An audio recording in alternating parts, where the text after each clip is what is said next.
ज्ञान ध्यान किछ कर्म न जाना, सार न जाना तेरी।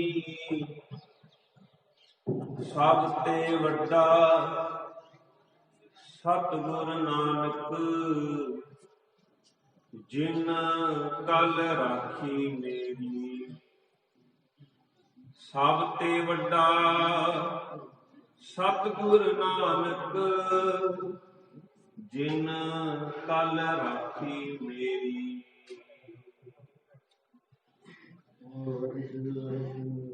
ਸਾਹਿਬ ਸ੍ਰੀ ਗੁਰੂ ਗ੍ਰੰਥ ਸਾਹਿਬ ਜੀ ਦੀ ਪਵਿੱਤਰ ਪਾਵਨ ਹਜ਼ੂਰੀ ਵਿੱਚ ਜੁੜ ਬੈਠੇ ਸਤਸੰਗੀ ਜਨੋ, ਕੋਈ ਵੀ ਰਸਨਾ ਵਾਂਝੀ ਨਾ ਰਹੇ। ਫਤਿਹ ਪ੍ਰਵਾਨ ਕਰੋ ਜੀ। ਵਾਹਿਗੁਰੂ ਜੀ ਕਾ ਖਾਲਸਾ, ਵਾਹਿਗੁਰੂ ਜੀ ਕੀ ਫਤਿਹ। ਮੇਰੇ ਮਾਲਕ ਕਿਰਪਾ ਕਰ ਰਹੇ ਸਨ ਕਿ ਸਤਿਗੁਰੂ ਜਿਹੜਾ ਹੈ ਨਾ, ਉਹ ਪਾਰਸ ਹੈ, ਅਸੀਂ ਲੋਹੇ ਆ। ਜੇ ਲੋਹਾ ਚਾਹੁੰਦਾ ਹੈ ਕਿ ਉਹ ਸੋਨਾ ਬਣ ਜਾਏ ਤੇ ਬਹੁਤ ਜ਼ਰੂਰੀ ਹੈ ਉਹ ਗੁਰੂ ਪਾਰਸ ਦੇ ਨਾਲ ਆਪਣਾ ਆਪ ਸੁਹਾ ਦੇਵੇ। ਜੇ ਅਸੀਂ ਚਾਹੁੰਦੇ ਹਾਂ ਵੀ ਅਸੀਂ ਸੋਨੇ ਵਰਗੇ ਜੀਵਨ ਵਾਲੇ ਹੋ ਜਾਈਏ ਤਾਂ ਗੁਰੂ ਚਾਹੀਦਾ ਹੈ, ਉਹ ਤੋਂ ਬਿਨਾਂ ਨਹੀਂ ਹੋਣ ਲੱਗਾ।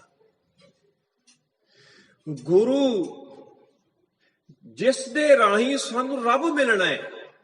ਹਜ਼ੂਰ ਕਹਿੰਦੇ ਨੇ, ਜਾਗ ਕੋ ਆਏ ਸੋਈ ਬਿਹਾਜੋ, ਹਰ ਗੁਰ ਤੇ ਮਨ ਹੈ ਬਸੇਰਾ।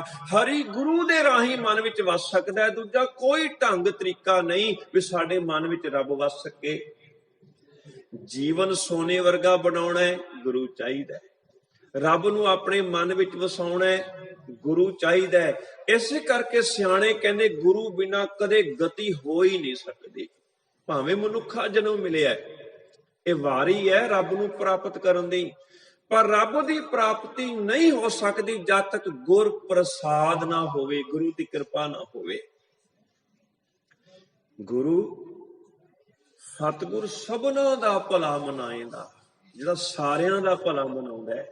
ਕਿਸੇ ਇੱਕ ਕੌਮ ਦਾ ਨਹੀਂ, ਇੱਕ ਸ਼ਹਿਰ ਦਾ ਨਹੀਂ, ਇੱਕ ਦੇਸ਼ ਦਾ ਨਹੀਂ, ਕਿਸੇ ਇੱਕ ਧਰਮ ਦਾ ਨਹੀਂ, ਜੋ ਸਾਰਿਆਂ ਦਾ ਭਲਾ ਮਨਾਉਂਦਾ ਹੈ। ਮੇਰਾ ਜੀ ਕਰਦਾ ਹੈ ਸੱਚੇ ਪਾਤਸ਼ਾਹ ਗੁਰੂ ਦੀ ਇਤਨੀ ਉਪਮਾ ਹੈ। ਤੇ ਬਹੁਤ ਆਵਾਜ਼ਾਂ ਆ ਰਹੀਆਂ ਆਲੇ ਦੁਆਲਿਓ, ਗੁਰੂ ਚਾਹੀਦਾ ਇੱਧਰ ਆਓ। ਅਸੀਂ ਦੱਸਦੇ ਹਾਂ ਗੁਰੂ ਇੱਥੇ ਰਹਿੰਦਾ ਹੈ। ਸੱਜਿਓਂ ਵੀ ਆਵਾਜ਼ਾਂ ਆਉਂਦੀਆਂ ਨੇ, ਖੱਬਿਓਂ ਵੀ ਆਵਾਜ਼ਾਂ ਆਉਂਦੀਆਂ ਨੇ। ਮੈਨੂੰ ਕਹਿ ਲੈਣ ਦੇਣਾ, ਬਹੁਤ ਗੁਰੂ, ਬਹੁਤ ਰਿਸ਼ੀ ਮੁਨੀ, ਬਹੁਤ ਦਰਵੇਸ਼ ਇਸ ਹਿੰਦੁਸਤਾਨ ਦੀ ਧਰਤੀ ਦੇ ਉੱਤੇ ਕਹੇ ਜਾਂਦੇ ਨੇ,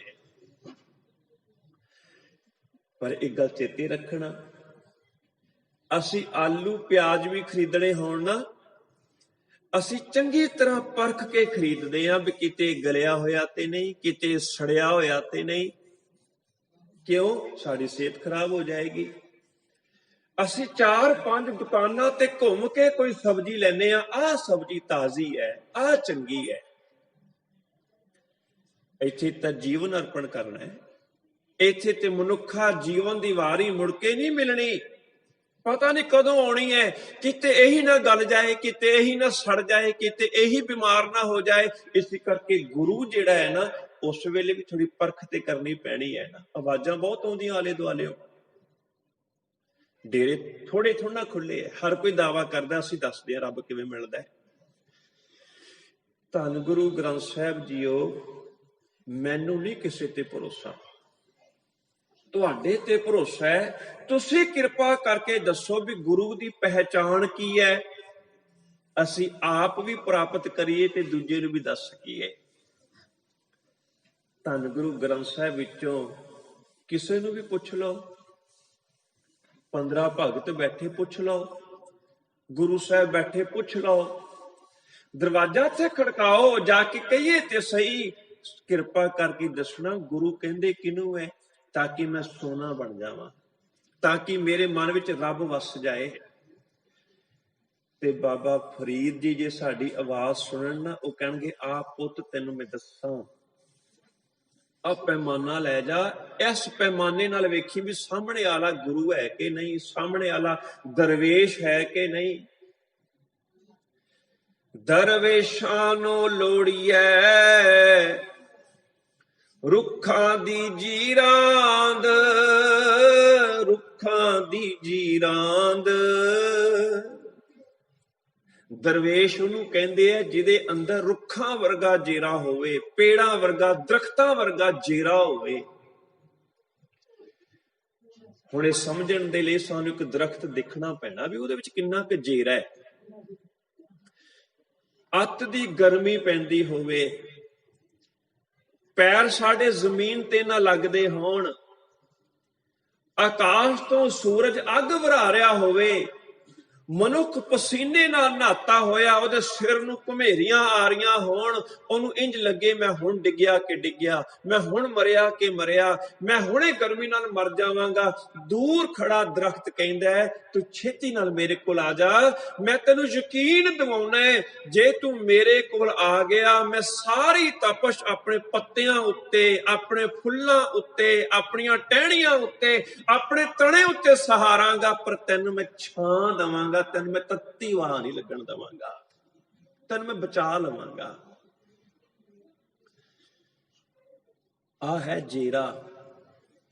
ਤੇ ਜੇ ਇਹਦੇ ਫਲ ਖਾਣ ਵਾਲਾ, ਦੇਖੋ ਕਿਹੜਾ ਜੇਰਾ ਹੈ ਨਾ ਇਸ ਦਾ, ਇਹਨੇ ਫਲ ਪੈਦਾ ਕੀਤੇ, ਉਹਨਾਂ 'ਚ ਰਸ ਭਰਿਆ, ਉਹਨਾਂ 'ਚ ਮਿਠਾਸ ਭਰੀ, ਤੇ ਜਦੋਂ ਐਨ ਤਿਆਰ ਹੋ ਗਏ ਮਿਠਾਸ ਭਰ ਲਈ, ਇਹਨੇ ਆਪਣੇ ਕੋਲ ਨਹੀਂ ਰੱਖੇ, ਇਹਨੇ ਆਪ ਹੀ ਥੱਲੇ, ਤਾਂ ਕਿ ਤੈਨੂੰ ਚੁੱਕਣ ਲੱਗਿਆ ਵੀ ਮਿਹਨਤ ਨਾ ਕਰਨੀ ਪਈ, ਮੈਂ ਤੇਰੇ ਵਾਸਤੇ ਪਕਾਏ ਆ, ਤੂੰ ਖਾ ਲੈ। ਤੇ ਜੇ ਕਿਤੇ ਉੱਪਰ ਲੱਗਿਆ ਹੋਇਆ ਫਲ ਤੈਨੂੰ ਪਸੰਦ ਆ ਜਾਏ, ਤੂੰ ਮੇਰੀਆਂ ਹੀ ਟਹਿਣੀਆਂ ਉੱਤੇ ਪੈਰ ਧਰ ਕੇ ਤੋੜ ਲੈ, ਮੈਂ ਤੈਨੂੰ ਕੁਛ ਕਹਾਂਗਾ ਨਹੀਂ ਵੀ ਤੂੰ ਮੇਰੇ ਫਲ ਤੋੜਨ ਵਾਸਤੇ ਮੇਰੀਆਂ ਟਹਿਣੀਆਂ ਤੇ ਪੈਰ ਕਿਉਂ ਰੱਖਦਾ। ਇੰਨਾ ਜੇਰਾ ਹੈ ਉਹਦੇ ਵਿੱਚ। ਤੇ ਜੇ ਕੋਈ ਇਹਦੇ ਫਲ ਖਾਣ ਵਾਲਾ, ਇਹਦੀ ਛਾਂ ਮਾਣਨ ਵਾਲਾ, ਇਹਨੂੰ ਕੱਟਣ ਵਾਸਤੇ ਆ ਜਾਏ, ਤਾਂ ਕਦੇ ਦਰਖਤ ਨੇ ਕਿਹਾ ਵੀ ਦੇਖ ਮੈਂ ਤੇਰੇ ਨਿਆਣਿਆਂ ਨੂੰ ਖਿਡਾਇਆ, ਮੈਂ ਤੇਰੇ ਵਿਹੜੇ ਵਿੱਚ ਛਾਂ ਰੱਖੀ ਹੈ, ਤੂੰ ਮੇਰੇ ਫਲ ਤੋੜ ਤੋੜ ਕੇ ਖਾਦੇ ਨੇ, ਤੂੰ ਮੈਨੂੰ ਕੱਟਣ ਕਿਉਂ ਆ ਗਿਆ? ਕਦੇ ਉਲਾਮਾ ਦਿੱਤਾ ਉਸਨੇ? ਮੈਂ ਨਹੀਂ ਕਹਿੰਦਾ, ਸਤਿਗੁਰੂ ਗੁਰੂ ਗ੍ਰੰਥ ਸਾਹਿਬ ਜੀ ਬੋਲਦੇ। ਰੁੱਖਾਂ ਵਰਗਾ ਜੇਰਾ ਅਸੀਂ ਦੇਖੀਏ, ਗੁਰੂ ਵਿੱਚ ਕਿੰਨਾ ਜੇਰਾ, ਤਾਂ ਕਿ ਸਮਝ ਆ ਸਕੇ ਸਾਨੂੰ। ਪਾਵਨ ਬਚਨ ਨੇ, ਸ਼ਸਤਰ ਤੀਖਣ ਕਾਟ ਡਾਰਿਓ, ਤਿੱਖੇ ਸ਼ਸਤਰਾਂ ਦੇ ਨਾਲ ਇੱਕ ਦਰਖਤ ਨੂੰ ਕੱਟ ਦਿੱਤਾ ਗਿਆ। ਦੇਖੋ ਇੱਕ ਦਰਖਤ ਨੂੰ ਕਿਵੇਂ ਕੱਟਿਆ ਜਾਂਦਾ ਨਾ, ਆਰੀ ਨਾਲ ਕੱਟਿਆ ਜਾਂਦਾ ਹੈ। ਫਿਰ ਕੀ ਕੀਤਾ ਜਾਂਦਾ ਹੈ? ਫਿਰ ਉਹਦੀ ਛਿੱਲ ਲਾਈ ਜਾਂਦੀ ਹੈ ਰੰਦੇ ਦੇ ਨਾਲ, ਫਿਰ ਉਹਦੇ ਛੋਟੇ ਛੋਟੇ ਪੀਸ ਕੀਤੇ ਜਾਂਦੇ ਨੇ, ਫਿਰ ਉਹਨੂੰ ਮੇਖਾਂ ਲਾਈਆਂ ਜਾਂਦੀਆਂ ਨੇ, ਕੱਟਿਆ ਵੱਢਿਆ ਜਾਂਦਾ ਹੈ, ਉਹਦਾ ਘਰ ਉਜਾੜ ਕੇ ਰੱਖ ਦਿੱਤਾ। ਪਰ ਵੇਖੋ ਸਾਡਾ ਘਰ ਨਾ ਕੋਈ ਉਜਾੜ ਦੇਵੇ, ਉਹ ਦਰਵਾਜ਼ੇ ਦੇ ਰੂਪ ਵਿੱਚ ਪਹਿਰਾ ਦੇ ਰਿਹਾ ਹੈ। ਕਿੰਨਾ ਜੇਰਾ ਹੈ। ਅਸੀਂ ਉਹਦਾ ਘਰ ਵਸਣ ਨਹੀਂ ਦਿੱਤਾ, ਪਰ ਅਸੀਂ ਆਰਾਮ ਨਾਲ ਸੌਂ ਸਕੀਏ, ਸਾਡੇ ਬੱਚੇ ਆਰਾਮ ਨਾਲ ਸੌਂ ਸਕਣ, ਖਾ ਸਕਣ, ਉਹ ਮੇਜ਼ ਦੇ ਰੂਪ ਵਿੱਚ, ਕੁਰਸੀ ਦੇ ਰੂਪ ਵਿੱਚ, ਬੈੱਡ ਦੇ ਰੂਪ ਵਿੱਚ ਸਾਡੀ ਸੇਵਾ ਕਰ ਰਿਹਾ। ਕਿੰਨਾ ਜੇਰਾ ਉਸਦਾ। ਇਸੇ ਕਰਕੇ ਧੰਨ ਗੁਰੂ ਗ੍ਰੰਥ ਸਾਹਿਬ ਦੇ ਬਚਨ ਨੇ, ਸ਼ਸਤਰ ਤੀਖਣ ਕਾਟ ਡਾਰਿਓ, ਮਨ ਨਾ ਕੀਨੋ ਰੋਸ, ਕੋਈ ਰੋਸ ਨਹੀਂ ਕੀਤਾ। ਕਾਜ ਉਆ ਕੋ ਲੈ ਸਵਾਰਿਓ, ਸਗੋਂ ਤਾਂ ਕੰਮ ਹੀ ਸਵਾਰ ਦਿੱਤਾ। ਆਪਣਾ ਆਪ ਛਿਲਵਾ ਕੇ, ਕਟਵਾ ਕੇ, ਛੱਲੀ ਛੱਲੀ ਕਰਵਾ ਕੇ ਦੂਜਿਆਂ ਦਾ ਕੰਮ ਸਵਾਰਦਾ ਹੈ। ਕਾਜ ਉਆ ਕੋ ਲੈ ਸਵਾਰਿਓ, ਤਿਲ ਨਾ ਦੀਨੋ ਦੋਸ਼, ਦੋਸ਼ ਵੀ ਨਹੀਂ ਦਿੱਤਾ। ਆ ਹੈ ਜੇਰਾ ਗੁਰੂ ਦੇ ਵਿੱਚ। ਉਹ ਆਪਣਾ ਆਪ ਕਟਵਾ ਲਏਗਾ, ਆਪਣਾ ਆਪ ਛੱਲੀ ਛੱਲੀ ਵੀ ਕਰਵਾ ਲਵੇਗਾ, ਪਰ ਦੂਜੇ ਦਾ ਕੰਮ ਸਵਾਰੇਗਾ, ਦੂਜੇ ਦਾ ਘਰ ਉਜੜਨ ਨਹੀਂ ਦੇਗਾ। ਉਹਦੇ ਬਾਲ ਬੱਚੇ ਆਰਾਮ ਨਾਲ ਰਹਿ ਸਕਣ, ਉਹ ਆਪਣਾ ਆਪ ਕੁਰਬਾਨ ਕਰ ਜਾਵੇਗਾ। ਆ ਹੈ ਗੁਰੂ ਦਾ ਜੇਰਾ, ਆ ਹੈ ਗੁਰੂ ਦਾ ਜੇਰਾ। ਗੁਰੂ ਪਿਆਰ ਵਾਲਿਓ, ਬਹੁਤ ਦਰਖਤ ਨੇ, ਬਹੁਤ ਕਿਤੇ ਥੋੜੇ ਦਰਖਤ ਨੇ। ਮਨ ਵਿੱਚ ਸਵਾਲ ਆਉਂਦਾ ਹੈ, ਜੇ ਤੁਸੀਂ ਕਹਿ ਰਹੇ ਹੋ ਵੀ ਦਰਵੇਸ਼ ਰੁੱਖਾਂ ਵਰਗਾ ਹੁੰਦਾ ਹੈ, ਪਰ ਰੁੱਖ ਵੀ ਬੜੇ ਪ੍ਰਕਾਰ ਦੇ ਨੇ। ਮੈਂ ਤੇ ਬਾਬੇ ਨਾਨਕ ਬਾਰੇ ਪੁੱਛਣ ਲੱਗਾ, ਮੈਂ ਤੇ ਧੰਨ ਗੁਰੂ ਤੇਗ ਬਹਾਦਰ ਸਾਹਿਬ ਬਾਰੇ ਪੁੱਛਣ ਲੱਗਾ ਵੀ ਇਹ ਕਿਹੋ ਜਿਹੇ ਸਨ। ਇੱਥੇ ਤਾਂ ਪੇੜ ਬਹੁਤ ਨੇ। ਫਿਰ ਅੱਗੇ ਵਿਚਾਰ ਤੋਰੀਏ। ਇੱਕ ਦਰਖਤ ਉਹ ਜਿਹੜਾ ਦੂਰ ਦੁਰਾਡੇ ਉੱਗਿਆ ਕਿਧਰੇ ਜਾ ਕੇ, ਬੇਸ਼ੱਕ ਉਹ ਲੰਮਾ ਸੀ, ਬੇਸ਼ੱਕ ਉਹ ਉੱਚਾ ਸੀ, ਪਰ ਕਿਸੇ ਦੇ ਕੰਮ ਨਹੀਂ ਆਇਆ। ਇਸੇ ਕਰਕੇ ਇਹੋ ਜਿਹੀਆਂ ਕਵਿਤਾਵਾਂ ਲਿਖੀਆਂ ਮਿਲਦੀਆਂ ਨੇ, बड़े हुए तो क्या भया जैसे पेड़ खजूर, पंथी को छाया नहीं, फल लागे अति दूर। की फायदा होया, राहगीर नूं छां भी नहीं मिली ते फल भी बहुत दूर लगे, साड़ी पकड़ विच ही नहीं आए। ऐसे दरख्त दा की लाभ। इस दुनिया विच ऐसे ऋषि मुनि आए, इस हिंदुस्तान की धरती ते पहाड़ां ते जाके रहन लग पे, जंगलों च जाके रहन लग पे। उन्होंने की पता समाज नाल पिछे की हुंदा है, उन्होंने की पता लुकाई नूं की दर्द है, उन्होंने की पता कौन जुल्म करदा है, उन्होंने की पता कौन हथियारा बन के सारियां दे मगर पिया होया ते असीं बचाउणा। वो कहंदे असीं कोई लेना देना नहीं, वो पहाड़ां च चले गए, वो जंगलों च चले गए। इस करके हजूर गुरबाणी विच कहंदे ने, कहंदे सिद्ध छप बैठे पर्वती, वो ते पर्वतां ते जाके बह गए। भाई गुरदास साहब जी नूं पुछ के वेखो, गुरु ग्रंथ साहब जी नूं पुछ के वेखो, इहो जी विचार सामने आएगी। दसो जगत नूं कौन पार लंघाएगा। इहे जे दरख्तां दा कोई लाभ नहीं, ਜਿਹੜੇ ਪਰਾਂ ਜਾ ਕੇ ਉੱਗ ਜਾਣ ਤੇ ਕਿਸੇ ਮਨੁੱਖ ਨੂੰ ਕੋਈ ਲਾਭ ਹੀ ਨਾ ਹੋਵੇ। ਮੇਰਾ ਬਾਬਾ ਐਸਾ ਨਹੀਂ ਹੈ। ਉਹ ਸਮਾਜ ਵਿੱਚ ਰਿਹਾ, ਸੰਸਾਰ ਵਿੱਚ ਰਿਹਾ, ਉਹਨੇ ਦੇਖਿਆ ਲੋਕਾਂ ਦੇ ਦੁੱਖਾਂ ਨੂੰ ਤੇ ਉਹਨੇ ਦੁੱਖਾਂ ਨੂੰ ਦੂਰ ਕੀਤਾ ਹੈ। ਇੱਕ ਹੋਰ ਗੱਲ ਮੈਂ ਕਰਾਂ, ਇੱਕ ਦਰਖਤ ਐਸਾ ਹੁੰਦਾ ਹੈ ਜੋ ਕਿਸੇ ਦੇ ਵਿਹੜੇ ਵਿੱਚ ਲੱਗਾ ਹੋਵੇ, ਤੁਹਾਡੇ ਘਰ ਲੱਗਾ ਹੋਵੇ ਤੇ ਉਹਨੂੰ ਫਲ ਵੀ ਲੱਗਦੇ ਹੋਣ,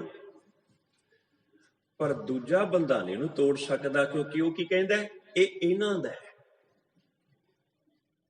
ਜੇ ਕਿਤੇ ਉਹਦਾ ਮਨ ਲਲਚਾਏ ਤੈਨੂੰ ਚੋਰੀ ਕਰਨੀ ਪਏਗੀ, ਤੁਹਾਡੇ ਤੋਂ ਅੱਖ ਬਚਾ ਕੇ ਫਲ ਤੋੜਨੇ ਪੈਣਗੇ। ਤੇ ਜੇ ਕਿਤੇ ਤੁਸੀਂ ਦੇਖ ਲਿਆ ਤੇ ਹੋ ਸਕਦਾ ਤੁਸੀਂ ਡਾਂਗ ਲੈ ਕੇ ਮਗਰ ਪੈ ਜਾਓ, ਸਾਡਾ ਹੈ, ਤੂੰ ਕਿਤੇ ਤੋੜਦਾ ਹੈ। ਕੁਝ ਰਿਸ਼ੀ ਮੁਨੀ ਪੀਰ ਪੈਗੰਬਰ ਇਹੋ ਜਿਹੇ ਹੀ ਆਏ ਜੋ ਕਿਸੇ ਇੱਕ ਇਲਾਕੇ ਦੇ ਰਹੇ, ਜੋ ਕਿਸੇ ਇੱਕ ਦੇ ਰਹੇ, ਸਾਰਿਆਂ ਦੇ ਨਹੀਂ ਹੋ ਸਕੇ। ਦੂਜੇ ਭਾਵੇਂ ਮਰਨ ਭਾਵੇਂ ਜੀਵਨ, ਉਹਨਾਂ ਨੂੰ ਕੋਈ ਲੈਣਾ ਦੇਣਾ ਨਹੀਂ। ਪਰ ਬਾਬਾ ਨਾਨਕ ਜੀ ਬਾਰੇ ਕੀ ਵਿਚਾਰ ਹੈ, ਜ਼ਾਹਰ ਪੀਰ ਜਗਤ ਗੁਰ ਬਾਬਾ। ਉਹ ਕਿਸੇ ਇੱਕ ਦਾ ਨਹੀਂ ਹੈ, ਉਹ ਸਾਰੇ ਸੰਸਾਰ ਦਾ ਚੇਤੇ ਰੱਖਣਾ।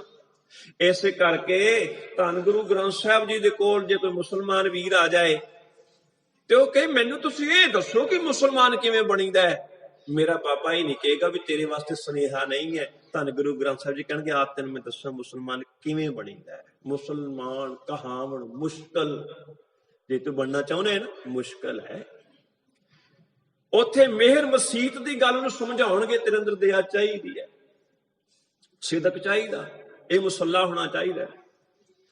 ਤੇ ਜੇ ਕਿਤੇ ਕੋਈ ਬ੍ਰਾਹਮਣ ਆ ਜਾਏ, ਮੈਨੂੰ ਇਹ ਦੱਸੋ ਵੀ ਚੰਗਾ ਬ੍ਰਾਹਮਣ ਕਿਵੇਂ ਬਣੀਦਾ ਹੈ, ਮੇਰਾ ਮਾਲਕ ਇਹ ਨਹੀਂ ਕਹੇਗਾ ਵੀ ਮੈਂ ਨਹੀਂ ਤੈਨੂੰ ਦੱਸਣਾ, ਮੈਨੂੰ ਨਹੀਂ ਪਤਾ ਨਾ, ਆ ਤੈਨੂੰ ਮੈਂ ਦੱਸਾਂ ਬ੍ਰਾਹਮਣ ਕਿਹਨੂੰ ਕਹਿੰਦੇ ਨੇ। ਪਾਵਨ ਬਚਨ ਨੇ, ਜਿਹੜਾ ਬ੍ਰਹਮ ਦੀ ਵਿਚਾਰ ਕਰੇਗਾ, ਸੋ ਬ੍ਰਾਹਮਣ ਕਹੀਅਤ ਹੈ ਹਮਾਰੇ, ਉਹਦੇ ਵਾਸਤੇ ਹੋਏਗਾ। ਭਗਤ ਕਬੀਰ ਜੀ ਕੋਲ ਪੁੱਛ ਕੇ ਵੇਖੋ। ਇੱਥੇ ਖੱਤਰੀ ਆ ਜਾਏ, ਉਹ ਕਵੇ ਜੀ ਖੱਤਰੀ ਕਿਵੇਂ ਬਣਾ ਚੰਗਾ ਖੱਤਰੀ, ਖੱਤਰੀ ਸੋ ਜੋ ਕਰਮਾ ਕਾ ਸੂਰ, ਉਹਨੂੰ ਦੱਸ ਦਿੱਤਾ ਜਾਏਗਾ। ਕਿਉਂ? ਕਿਉਂਕਿ ਬਾਬਾ ਸਾਂਝਾ ਹੈ, ਕਿਸੇ ਇੱਕ ਦਾ ਨਹੀਂ ਹੈ। ਐਵੇਂ ਤੇ ਨਹੀਂ ਦੂਜਿਆਂ ਲਈ ਕੁਰਬਾਨੀਆਂ ਦਿੱਤੀਆਂ ਜਾਂਦੀਆਂ, ਕਿਉਂਕਿ ਸਾਂਝਾ ਹੈ, ਉਹਨਾਂ ਦਾ ਦੁੱਖ ਆਪਣਾ ਸਮਝਦਾ ਹੈ। ਚਲੋ ਮੈਂ ਝਲਕਾਰੇ ਵੀ ਦੇ ਦੇਵਾਂ ਤਾਂ ਕਿ ਗੱਲ ਸਮਝ ਆ ਜਾਏ, ਸਮਝ ਆ ਜਾਏ। ਤੁਸੀਂ ਦੇਖਿਆ ਹੋਏਗਾ ਵੀ ਜਿਹੜੇ ਯਿਸੂ ਮਸੀਹ ਈਸਾਈ ਵੀਰ ਜਿਨ੍ਹਾਂ ਨੂੰ ਮੰਨਦੇ ਨੇ, ਉਹਨਾਂ ਦੀ ਫੋਟੋ ਤੁਸੀਂ ਵੇਖੀ ਹੋਏਗੀ, ਉਹਨਾਂ ਦੇ ਹੱਥ ਵਿੱਚ ਇੱਕ ਲੀਲਾ ਜਿਹਾ ਫੜਿਆ ਹੁੰਦਾ, ਇੱਕ ਭੇਡ ਫੜੀ ਹੁੰਦੀ ਹੈ। ਮੇਰੇ ਮਨ ਵਿੱਚ ਵਿਚਾਰ ਆਇਆ ਵੀ ਉਹਨਾਂ ਦੀ ਫੋਟੋ ਦੇ ਨਾਲ ਇਹ ਭੇਡ ਦਾ ਕੀ ਸੰਬੰਧ ਹੈ। ਮੈਂ ਕਈਆਂ ਕੋਲ ਪੁੱਛਿਆ ਵੀ ਕੋਈ ਹੋਰ ਜਾਨਵਰ ਅਕਸਰ ਨਹੀਂ ਵੇਖੀਦਾ, ਭੇਡ ਕਿਉਂ ਚੁਕਾਈ ਹੈ, ਪਤਾ ਨਹੀਂ ਲੱਗਿਆ। ਖੈਰ, ਸਾਡੀ ਸੇਵਾ ਲੱਗੀ ਹੈ, ਜਿੱਥੇ ਅਸੀਂ ਆਪਣੇ ਧਾਰਮਿਕ ਗ੍ਰੰਥ ਪੜ੍ਹਨੇ ਆ, ਉੱਥੇ ਦੂਜਿਆਂ ਦੇ ਵੀ ਪੜ੍ਹਨੇ ਤਾਂ ਕਿ ਪਤਾ ਲੱਗੇ। ਮੱਤੀ ਦੀ ਅੰਜੀਲ, ਜੇ ਮੈਂ ਭੁੱਲਦਾ ਨਾ ਹੋਵਾਂ ਤਾਂ 17 ਨੰਬਰ ਅਧਿਆਇ ਹੈ ਉਸ ਦਾ, ਉਹਦੇ ਵਿੱਚ ਇੱਕ ਵਾਰਤਾ ਚੱਲਦੀ ਹੈ। ਇੱਕ ਕੁਨਾਨੀ ਔਰਤ ਹੈ, ਉਸ ਦੇ ਬੱਚੇ ਨੂੰ ਕੋਈ ਰੋਗ ਹੈ, ਉਸ ਦੀ ਬੱਚੀ ਨੂੰ ਕੋਈ ਰੋਗ ਹੈ, ਠੀਕ ਨਹੀਂ ਹੋ ਰਹੀ। ਔਰ ਈਸਾਈ ਵੀਰਾਂ ਦਾ ਇਹ ਵਿਸ਼ਵਾਸ ਹੈ ਵੀ ਯਿਸੂ ਮਸੀਹ ਜੀ ਦੇ ਸਰੀਰ ਦੇ ਵਿੱਚ ਇੱਕ ਐਸੀ ਤਾਕਤ ਸੀ, ਜੇ ਕੋਈ ਉਹਨੂੰ ਛੂਹ ਲੈਂਦਾ ਸੀ ਤੇ ਉਹਦਾ ਰੋਗ ਦੂਰ ਹੋ ਜਾਂਦਾ ਸੀ। ਹੁਣ ਮਾਂ ਤੇ ਮਾਂ ਹੈ ਨਾ, ਉਹਨੇ ਵੇਖਿਆ ਕਿ ਮੇਰੀ ਬੱਚੀ ਠੀਕ ਨਹੀਂ ਹੋ ਰਹੀ। ਕਿਤੇ ਦੇ ਕੰਨਾਂ 'ਚ ਖਬਰ ਪਈ ਵੀ ਇੱਥੇ ਯਿਸੂ ਮਸੀਹ ਨੇ ਜਾਣਾ ਹੈ। ਉਹ ਆਪਣੀ ਧੀ ਨੂੰ ਕਹਿਣ ਲੱਗੀ, ਧੀਏ ਤੂੰ ਠੀਕ ਹੋਣਾ ਚਾਹੁੰਦੀ ਹੈ? ਉਹ ਕਹਿਣ ਲੱਗੀ, ਹਾਂ ਮਾਂ ਮੈਂ ਠੀਕ ਹੋਣਾ ਚਾਹੁੰਦੀ ਹੈ। ਉਹ ਤਾਂ ਮੈਂ ਤੇਰੇ ਨਾਲ ਨਹੀਂ ਜਾ ਸਕਾਂਗੀ, ਤੂੰ ਨਾ ਛੁਪਦੀ ਛੁਪਾਉਂਦੀ ਜਾਈ ਤੇ ਜਿਹਦੇ ਵੱਲ ਮੈਂ ਇਸ਼ਾਰਾ ਕਰੀ ਨਾ ਉਹਨੂੰ ਛੂ ਲਈ, ਤੂੰ ਠੀਕ ਹੋ ਜਾਏਗੀ। ਮੈਂ ਗੱਲ ਸੰਖੇਪ ਕਰਾਂ, ਉਹਨੇ ਬਚਦੀ ਬਚਾਉਂਦੀ ਨੇ ਆਪਣੀ ਬੱਚੀ ਤੋਰੀ ਜਿਹੜੀ ਬਿਮਾਰ ਹੈ। ਉਹ ਬੱਚੀ ਨੇ ਵੀ ਹਿੰਮਤ ਕੀਤੀ, ਠੀਕ ਹੋਣਾ ਚਾਹੁੰਦੀ ਸੀ, ਬਿਮਾਰ ਹੋਣ ਦੇ ਬਾਵਜੂਦ ਵੀ ਉਹ ਚੀਰ ਕੇ ਕੋਲ ਪਹੁੰਚ ਗਈ। ਮਾਂ ਨੇ ਇਸ਼ਾਰਾ ਕੀਤਾ ਵੀ ਹਾਂ ਇਹਨੂੰ ਹੱਥ ਲਾ। ਉਹਨੇ ਹੱਥ ਲਾਇਆ, ਕਹਿੰਦੇ ਉਹ ਠੀਕ ਹੋ ਗਈ। ਬੜੀ ਖੁਸ਼ ਹੋ ਗਈ। ਪਰ ਧਿਆਨ ਨਾਲ ਸੁਣਨਾ, ਜਿਹੜੀ ਮੈਂ ਗੱਲ ਕਹਿਣੀ ਚਾਹੁੰਦਾ, ਉਹਨਾਂ ਦੇ ਧਾਰਮਿਕ ਗ੍ਰੰਥ ਵਿੱਚ ਲਿਖੀ ਹੋਈ ਗੱਲ ਹੈ ਇਹ। ਜਿਵੇਂ ਹੀ ਬੱਚੀ ਠੀਕ ਹੋਈ, ਇੱਧਰ ਕਹਿੰਦੇ ਯਿਸੂ ਮਸੀਹ ਜੀ ਨੂੰ ਪਤਾ ਲੱਗਿਆ ਕਿ ਮੇਰੇ ਸਰੀਰ ਵਿੱਚੋਂ ਰੋਗ ਨੂੰ ਠੀਕ ਕਰਨ ਵਾਲੀ ਸ਼ਕਤੀ ਜਿਹੜੀ ਹੈ ਉਹਦਾ ਨਿਕਾਸ ਹੋਇਆ। ਇੱਕਦਮ ਬੋਲੇ, ਕੌਣ ਹੈ? ਬੱਚੀ ਡਰ ਗਈ। ਮਾਂ ਦੌੜੀ ਦੌੜੀ ਆਈ, ਨਾਲੇ ਧੰਨਵਾਦ ਕਰੇ, ਨਾਲ ਕਵੇ ਮੇਰੀ ਬੱਚੀ ਹੈ, ਬਿਮਾਰ ਸੀ, ਠੀਕ ਹੋ ਗਈ।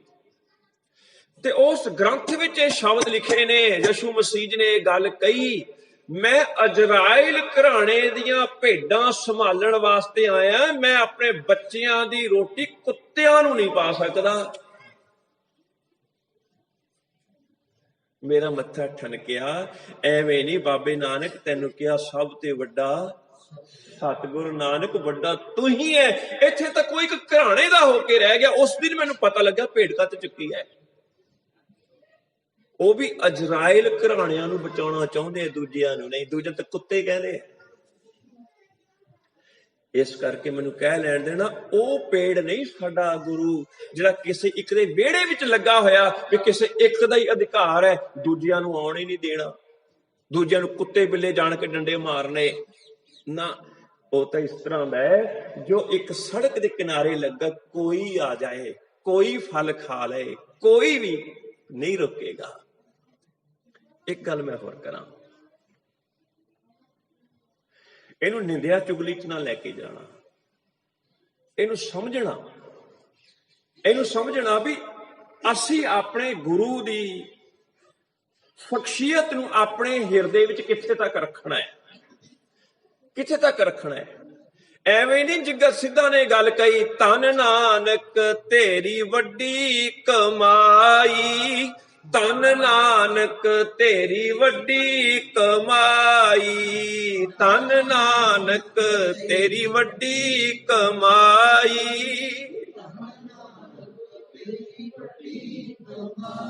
ਐਵੇਂ ਨਹੀਂ ਕਿਹਾ, ਹੈ ਸੀ ਵੱਡੀ ਕਮਾਈ। ਐਵੇਂ ਨਹੀਂ ਕਿਹਾ ਵੱਡਾ ਪੁਰਖ ਪ੍ਰਗਟਿਆ, ਇਹ ਵੱਡਾ ਹੀ ਸੀ ਸਾਰਿਆਂ ਦੇ ਨਾਲੋਂ। ਤੇ ਉਹੀ ਜੋਤ ਹੈ ਧੰਨ ਗੁਰੂ ਤੇਗ ਬਹਾਦਰ ਸਾਹਿਬ ਚੇਤੇ ਰੱਖਣਾ। ਉਸੇ ਦੀ ਚੋਜ ਹੈ ਬਾਬੇ ਨਾਨਕ ਦੇ। ਕ੍ਰਿਸ਼ਨ ਜੀ ਦਾ ਜੀਵਨ ਪੜ੍ਹਿਆ, ਇੱਕ ਗੱਲ ਸਾਹਮਣੇ ਆਉਂਦੀ ਹੈ ਵੀ ਉਹਨਾਂ ਦੀ ਜ਼ਿੰਦਗੀ ਵਿੱਚ ਉਹਨਾਂ ਨੇ ਇੱਕ ਤੋਂ ਜ਼ਿਆਦਾ ਵਿਆਹ ਕਰਾਏ ਹੈ, ਔਰ ਕਿਤੇ ਉਹ 5-10 ਨਹੀਂ ਹੈ, 5-10 ਨਹੀਂ ਹੈ, ਉਹ ਸੈਂਕੜਿਆਂ ਵਿੱਚ ਹੈ। ਚਲੋ ਅਸੀਂ ਉਸ ਗਿਣਤੀ ਵੱਲ ਨਹੀਂ ਜਾਂਦੇ, ਪਰ ਜਦੋਂ ਉਹਨਾਂ ਦਾ ਇਤਿਹਾਸ ਪੜ੍ਹਦਿਆਂ ਧਿਆਨ ਗਿਆ ਵੀ ਜੋ ਉਹਨਾਂ ਦੀਆਂ ਇਸਤਰੀਆਂ ਦਾ ਜ਼ਿਕਰ ਹੈ, ਉਹ ਤੇ ਰਾਧਾ ਜੀ ਦਾ ਜ਼ਿਕਰ ਕਿਉਂ ਨਹੀਂ ਹੈ? ਮੰਦਿਰ ਵਿੱਚ ਜੇ ਮੂਰਤ ਹੈ ਤੇ ਰਾਧਾ ਕ੍ਰਿਸ਼ਨ ਜੀ ਦੀ ਹੈ, ਪਰ ਜਦੋਂ ਉਹਨਾਂ ਦੀ ਇਸਤਰੀਆਂ ਦੀ ਸੂਚੀ ਹੈ, ਉਹ ਚ ਰਾਧਾ ਜੀ ਦਾ ਨਾਮ ਨਹੀਂ ਹੈ। ਹੁਣ ਮਨ ਚ ਸਵਾਲ ਪੈਦਾ ਹੋਣਾ ਜ਼ਰੂਰੀ ਹੈ, ਕੋਈ ਭੁੱਲ ਗਏ, ਲਿਖਣਾ ਚਾਹੀਦਾ। ਤਾਂ ਕਿਸੇ ਜਾਣਕਾਰ ਨੇ ਦੱਸਿਆ, ਕਹਿੰਦੇ ਨਹੀਂ ਹੋ ਸਕਦਾ ਕਿਉਂਕਿ ਵਿਆਹ ਨਹੀਂ ਸੀ ਹੋਇਆ। ਬੜੀ ਹੈਰਾਨਗੀ ਦੀ ਗੱਲ ਹੈ, ਮੰਦਿਰ ਵਿੱਚ ਮੂਰਤ ਜੇ ਰਾਧਾ ਜੀ ਦੀ ਹੈ, ਸਾਰੀ ਲੀਲਾ ਹੀ ਰਾਧਾ ਜੀ ਦੇ ਨਾਲ ਚੱਲਦੀ ਹੈ, ਤੇ ਵਿਆਹ ਕਿਉਂ ਨਹੀਂ ਹੋਇਆ? ਇਹ ਗੱਲ ਚੰਗੀ ਤਰ੍ਹਾਂ ਸਮਝ ਵਿੱਚ ਆ ਜਾਏ। ਮੈਂ ਸਤਿਕਾਰਯੋਗ ਗਿਆਨੀ ਸੋਹਣ ਸਿੰਘ ਜੀ ਸ਼ੀਤਲ, ਉਹਨਾਂ ਦੇ ਨਾਲ ਬੀਤੀ ਹੋਈ ਘਟਨਾ ਉਹਦਾ ਸਹਾਰਾ ਲਵਾਂ। ਉਹਨਾਂ ਦੇ ਮੂੰਹੋਂ ਮੈਂ ਸੁਣੀ ਇਹ ਗੱਲ। ਸੋਹਣ ਸਿੰਘ ਦੀ ਸ਼ੀਤਲ ਜੀ ਬੜੇ ਬੇਬਾਕ ਸਨ, ਇੱਕ ਤੇ ਢਾਡੀ ਸਨ, ਇੱਕ ਉਮਰ ਉਹਨਾਂ ਜਦੋਂ ਵਡੇਰੀ ਸੀ, ਸਾਰਾ ਪਿੰਡ ਸਤਿਕਾਰ ਕਰਦਾ ਸੀ ਉਹਨਾਂ ਦਾ। ਅੰਮ੍ਰਿਤ ਵੇਲਾ ਇੱਕ ਬ੍ਰਾਹਮਣ, ਇੱਕ ਪੰਡਿਤ ਜਿਹੜਾ ਹੈ ਨਾ, ਉਹ ਆਇਆ ਇਸ਼ਨਾਨ ਕਰਨ ਤੋਂ। ਪੁਰਾਣੇ ਵਕਤਾਂ ਵਿੱਚ ਇਸ਼ਨਾਨ ਖੂਹਾਂ ਵਿੱਚ ਜਾਂ ਤਲਾਬਾਂ 'ਚ ਹੋਇਆ ਕਰਦੇ ਸਨ। ਉਹ ਰਾਧਾ ਕ੍ਰਿਸ਼ਨ ਕਰਦਾ ਹੋਇਆ ਆਇਆ। ਸ਼ੀਤਲ ਸਾਹਿਬ ਨੇ ਰੋਕ ਲਿਆ, ਕਹਿਣ ਲੱਗੇ ਮੈਂ ਤੈਨੂੰ ਰਾਧਾ ਕ੍ਰਿਸ਼ਨ ਨਹੀਂ ਕਹਿਣ ਦੇਗਾ। ਬੜੀ ਹੈਰਾਨਗੀ ਦੀ ਗੱਲ ਹੈ। ਉਹ ਕਹਿਣ ਲੱਗਾ ਜੀ ਮੇਰਾ ਧਰਮ ਹੈ। ਉਹ ਕਹਿੰਦੇ ਮੈਂ ਜਾਣਦਾ ਤੇਰਾ ਧਰਮ ਹੈ, ਪਰ ਮੈਂ ਤੈਨੂੰ ਰਾਧਾ ਕ੍ਰਿਸ਼ਨ ਨਹੀਂ ਕਹਿਣ ਦੇਣਾ। ਇੱਕ ਦੋ ਹੋਰ ਹਿੰਦੂ ਵੀਰ ਆ ਗਏ, ਉਹ ਕਹਿੰਦੇ ਕਿ ਕਿਉਂ ਨਹੀਂ ਕਹਿਣ ਦੇਣਾ? ਕਹਿੰਦੇ ਤੂੰ ਕਹਿ, ਤੈਨੂੰ ਥੋੜਾ ਮੈਂ ਰੋਕਦਾ, ਤੂੰ 5 ਵਾਰੀ ਕਹਿ, 10 ਵਾਰੀ ਕਹਿ, ਪਰ ਮੈਨੂੰ ਨਹੀਂ ਕਹਿਣ ਦੇਣਾ। ਹੋਰ ਵੀ ਬੰਦੇ ਇਕੱਠੇ ਹੋ ਗਏ। ਹੁਣ ਜਾਣਦੇ ਸਾਰੇ ਸਨ ਵੀ ਇਹਨਾਂ ਦੀ ਗੱਲ ਵਿੱਚ ਕੋਈ ਨਾ ਕੋਈ ਰਮਜ਼ ਹੁੰਦੀ ਹੈ। ਕਹਿਣ ਲੱਗਾ ਜੀ ਗੱਲ ਸਮਝਾਓ ਤੇ ਸਹੀ, ਸਾਨੂੰ ਪਤਾ ਹੈ ਤੁਸੀਂ ਕੁਝ ਕਹਿਣਾ ਚਾਹੁੰਦੇ ਹੋ। ਕਹਿਣ ਲੱਗੇ ਮੈਂ ਅੱਜ ਚੰਗੀ ਤਰ੍ਹਾਂ ਘੋਖ ਪੜਤਾਲ ਕਰਕੇ ਇੱਕ ਨਿਸ਼ਚਿਤ ਚ ਪਹੁੰਚਿਆ। ਕਹਿੰਦੇ ਕ੍ਰਿਸ਼ਨ ਜੀ ਰਾਧਾ ਜੀ ਨੂੰ ਪਿਆਰ ਬਹੁਤ ਕਰਦੇ ਸਨ, ਸਾਰੀਆਂ ਲੀਲਾ ਹੀ ਉਹਨਾਂ ਦੇ ਆਲੇ ਦੁਆਲੇ ਹੈ, ਪਰ ਵਿਆਹ ਨਹੀਂ ਹੋਇਆ। ਆ ਪੰਡਿਤ ਵਿਚਕਾਰ ਖੜ ਗਿਆ ਸੀ ਆ ਕੇ, ਆ ਬ੍ਰਾਹਮਣ ਵਿਚਕਾਰ ਆ ਕੇ ਖੜ ਗਿਆ ਸੀ, ਜਿਹਨੇ ਗੱਲ ਕਹੀ ਸੀ ਵੀ ਤੇਰੀ ਜਾਤ ਹੋਰ ਹੈ, ਇਹ ਤਾਂ ਨੀਵੀਂ ਜਾਤ ਵਾਲੀ ਹੈ, ਤੁਹਾਡਾ ਵਿਆਹ ਨਹੀਂ ਹੋ ਸਕਦਾ। ਔਰ ਕ੍ਰਿਸ਼ਨ ਜੀ ਵੀ ਬ੍ਰਾਹਮਣ ਦੀ ਉਹ ਬਣਾਈ ਹੋਈ ਮਰਿਆਦਾ ਤੋੜ ਨਾ ਸਕੇ। ਬੇਸ਼ੱਕ ਪਸੰਦ ਵੀ ਹੋਵੇ, ਪਰ ਉਹ ਵਿਆਹ ਨਾ ਕਰਾ ਸਕੇ। ਕਿਉਂ? ਕਿਉਂਕਿ ਰਾਧਾ ਜੀ ਦੀ ਜਾਤ ਸ਼ੂਦਰਾਂ ਦੇ ਨਾਲ ਜਾ ਕੇ ਜੋੜ ਦਿੱਤੀ। ਐਵੇਂ ਨਹੀਂ ਕਹਿੰਦੇ ਸਭ ਤੇ ਵੱਡਾ ਸਤਿਗੁਰੂ ਨਾਨਕ। ਕਿਉਂ? ਕਿਉਂਕਿ ਸਤਿਗੁਰੂ ਨਾਨਕ ਰੱਬ ਦੇ ਨਾਲ ਜੁੜਿਆ ਤੇ ਰੱਬ ਦਾ ਸੁਭਾਅ ਨੀਚ ਊਚ ਕਰੈ ਮੇਰਾ ਗੋਬਿੰਦ ਕਾਹੂ ਤੇ ਨਾ ਡਰੈ। ਉਹ ਨਹੀਂ ਕਿਸੇ ਤੋਂ ਡਰਦਾ ਹੈਗਾ, ਉਹ ਨਾ ਕਿਸੇ ਬ੍ਰਾਹਮਣ ਤੋਂ ਡਰੇ, ਨਾ ਕਿਸੇ ਸਮਾਜ ਦੇ ਬਣਾਏ ਹੋਏ ਐਸੇ ਫੋਕਟ ਨਿਯਮਾਂ ਤੋਂ ਡਰੇ। ਜਿਹੜੀ ਗੱਲ ਸੱਚ ਹੈ ਸੋ ਸੱਚ ਹੈ, ਉਹਦੇ ਹੱਕ 'ਚ ਖੜ ਜਾਏਗਾ। ਐਵੇਂ ਨਹੀਂ ਧੰਨ ਗੁਰੂ ਤੇਗ ਬਹਾਦਰ ਸਾਹਿਬ ਜੀ ਖੜੇ, ਰਾਜ ਤੇ ਉਹਨਾਂ ਦਾ ਹੀ ਹੈ, ਰਾਜ ਤਾਂ ਮੁਗਲਾਂ ਦਾ ਹੀ ਹੈ, ਪਰ ਡਟ ਗਏ। ਕਿਉਂ? ਤੁਸੀਂ ਗਲਤ ਹੈ। ਇਸ ਕਰਕੇ ਸਾਡਾ ਗੁਰੂ ਉਹ ਦਰਖਤ ਹੈ ਜੋ ਕਿਸੇ ਇੱਕ ਦਾ ਨਹੀਂ, ਜੋ ਸਭ ਦਾ ਸਾਂਝ ਹੈ। ਉਹ ਊਚ ਨੀਚ ਦੇਖ ਕੇ ਆਪਣੇ ਨਾਲ ਸੰਬੰਧ ਨਹੀਂ ਬਣਾਉਂਦਾ, ਸਗੋਂ ਉਹ ਤੇ ਸਾਰਿਆਂ ਦੇ ਨਾਲ ਹੀ ਸੰਬੰਧ ਬਣਾਉਂਦਾ। ਤੇ ਕਹਿੰਦਾ ਨਾ ਕੋ ਬੈਰੀ ਨਹੀਂ ਬੇਗਾਨਾ, ਸਗਲ ਸੰਗ ਹਮ ਕੋ ਬਨ ਆਈ। ਉਹ ਤਾਂ ਸਾਰਿਆਂ ਨੂੰ ਆਪਣਾ ਸਮਝਦਾ ਹੈ ਨਾ। ਉਹ ਕਹਿੰਦਾ ਸਭ ਮੈਂ ਜੋਤ, ਜੋਤ ਹੈ ਸੋਏ ਤਿਸ ਦਾ ਚਾਨਣ, ਸਭ ਮੈਂ ਚਾਨਣ ਹੋਏ। ਉਹ ਕਹਿੰਦਾ ਸਭੈ ਘੱਟ ਰਾਮ ਬੋਲੇ। ਉਹਨੂੰ ਕੋਈ ਊਚ ਨੀਚ ਨਹੀਂ ਨਜ਼ਰ ਆਉਂਦਾ, ਉਹਦੇ ਅੰਦਰ ਕੋਈ ਤੇਰ ਮੇਰ ਨਹੀਂ ਹੈ, ਉਹਦੇ ਵਿੱਚ ਕੋਈ ਵੈਰ ਵਿਰੋਧ ਨਹੀਂ ਹੈ। ਉਹ ਤੋਂ ਸਭ ਕੋ ਮੀਤ ਹਮ ਆਪਨ ਕੀ ਨਾਲੀ ਗੱਲ ਹੈ। ਉਹ ਤਾਂ ਸਾਰਿਆਂ ਨੂੰ ਆਪਣਾ ਮਿੱਤਰ ਸਮਝਦਾ ਹੈ। ਆਹ ਹੈ ਸਾਡਾ, ਆਹ ਗੁਰੂ ਹੈ ਸਾਡਾ, ਆਹ ਹੈ ਜੇਰਾ ਉਸ ਦਾ ਗੁਰੂ ਜੋ ਸਭ ਦਾ ਹੋਵੇ। ਇੱਕ ਪੇੜ ਐਸਾ ਜਿਹਦੇ ਨਾਲ ਨਾ ਪੜ੍ਹਾਈ ਜੁੜਦੀ ਹੈ। ਅਸੀਂ ਵੀ ਕੀਤਾ ਛੋਟਿਆਂ ਹੁੰਦਿਆਂ, ਹੁਣ ਵੀ ਕਈ ਛੋਟੇ ਬੱਚੇ ਕਰਦੇ ਹੋਣਗੇ। ਇੱਕ ਬੂਟੀ ਜੀ ਹੁੰਦੀ ਹੈ, ਉਹਨੂੰ ਕਹਿੰਦੇ ਵਿਦਿਆ ਪੜ੍ਹਾਈ ਹੈ, ਕਿਤਾਬਾਂ 'ਚ ਰੱਖ ਲੈਂਦੇ ਸੀ, ਇਹ ਸੋਚ ਕੇ ਪੜ੍ਹਾਈ ਜ਼ਿਆਦਾ ਆਉਣੀ ਹੈ। ਇਹ ਸੋਚੋ ਕਿ ਪੜ੍ਹਾਈ ਜ਼ਿਆਦਾ ਆਣੀ ਹੈ। ਬ੍ਰਹਮੀ ਵੀ ਇੱਕ ਬੂਟਾ ਹੀ ਹੈ ਨਾ, ਕਹਿੰਦੇ ਜੋ ਉਹਦਾ ਰਸ ਪੀਏਗਾ ਉਹਦਾ ਦਿਮਾਗ ਜ਼ਿਆਦਾ ਕਰ ਦਿੰਦੀ ਹੈ, ਵਧੀਆ ਦਿਮਾਗ ਵਾਸਤੇ।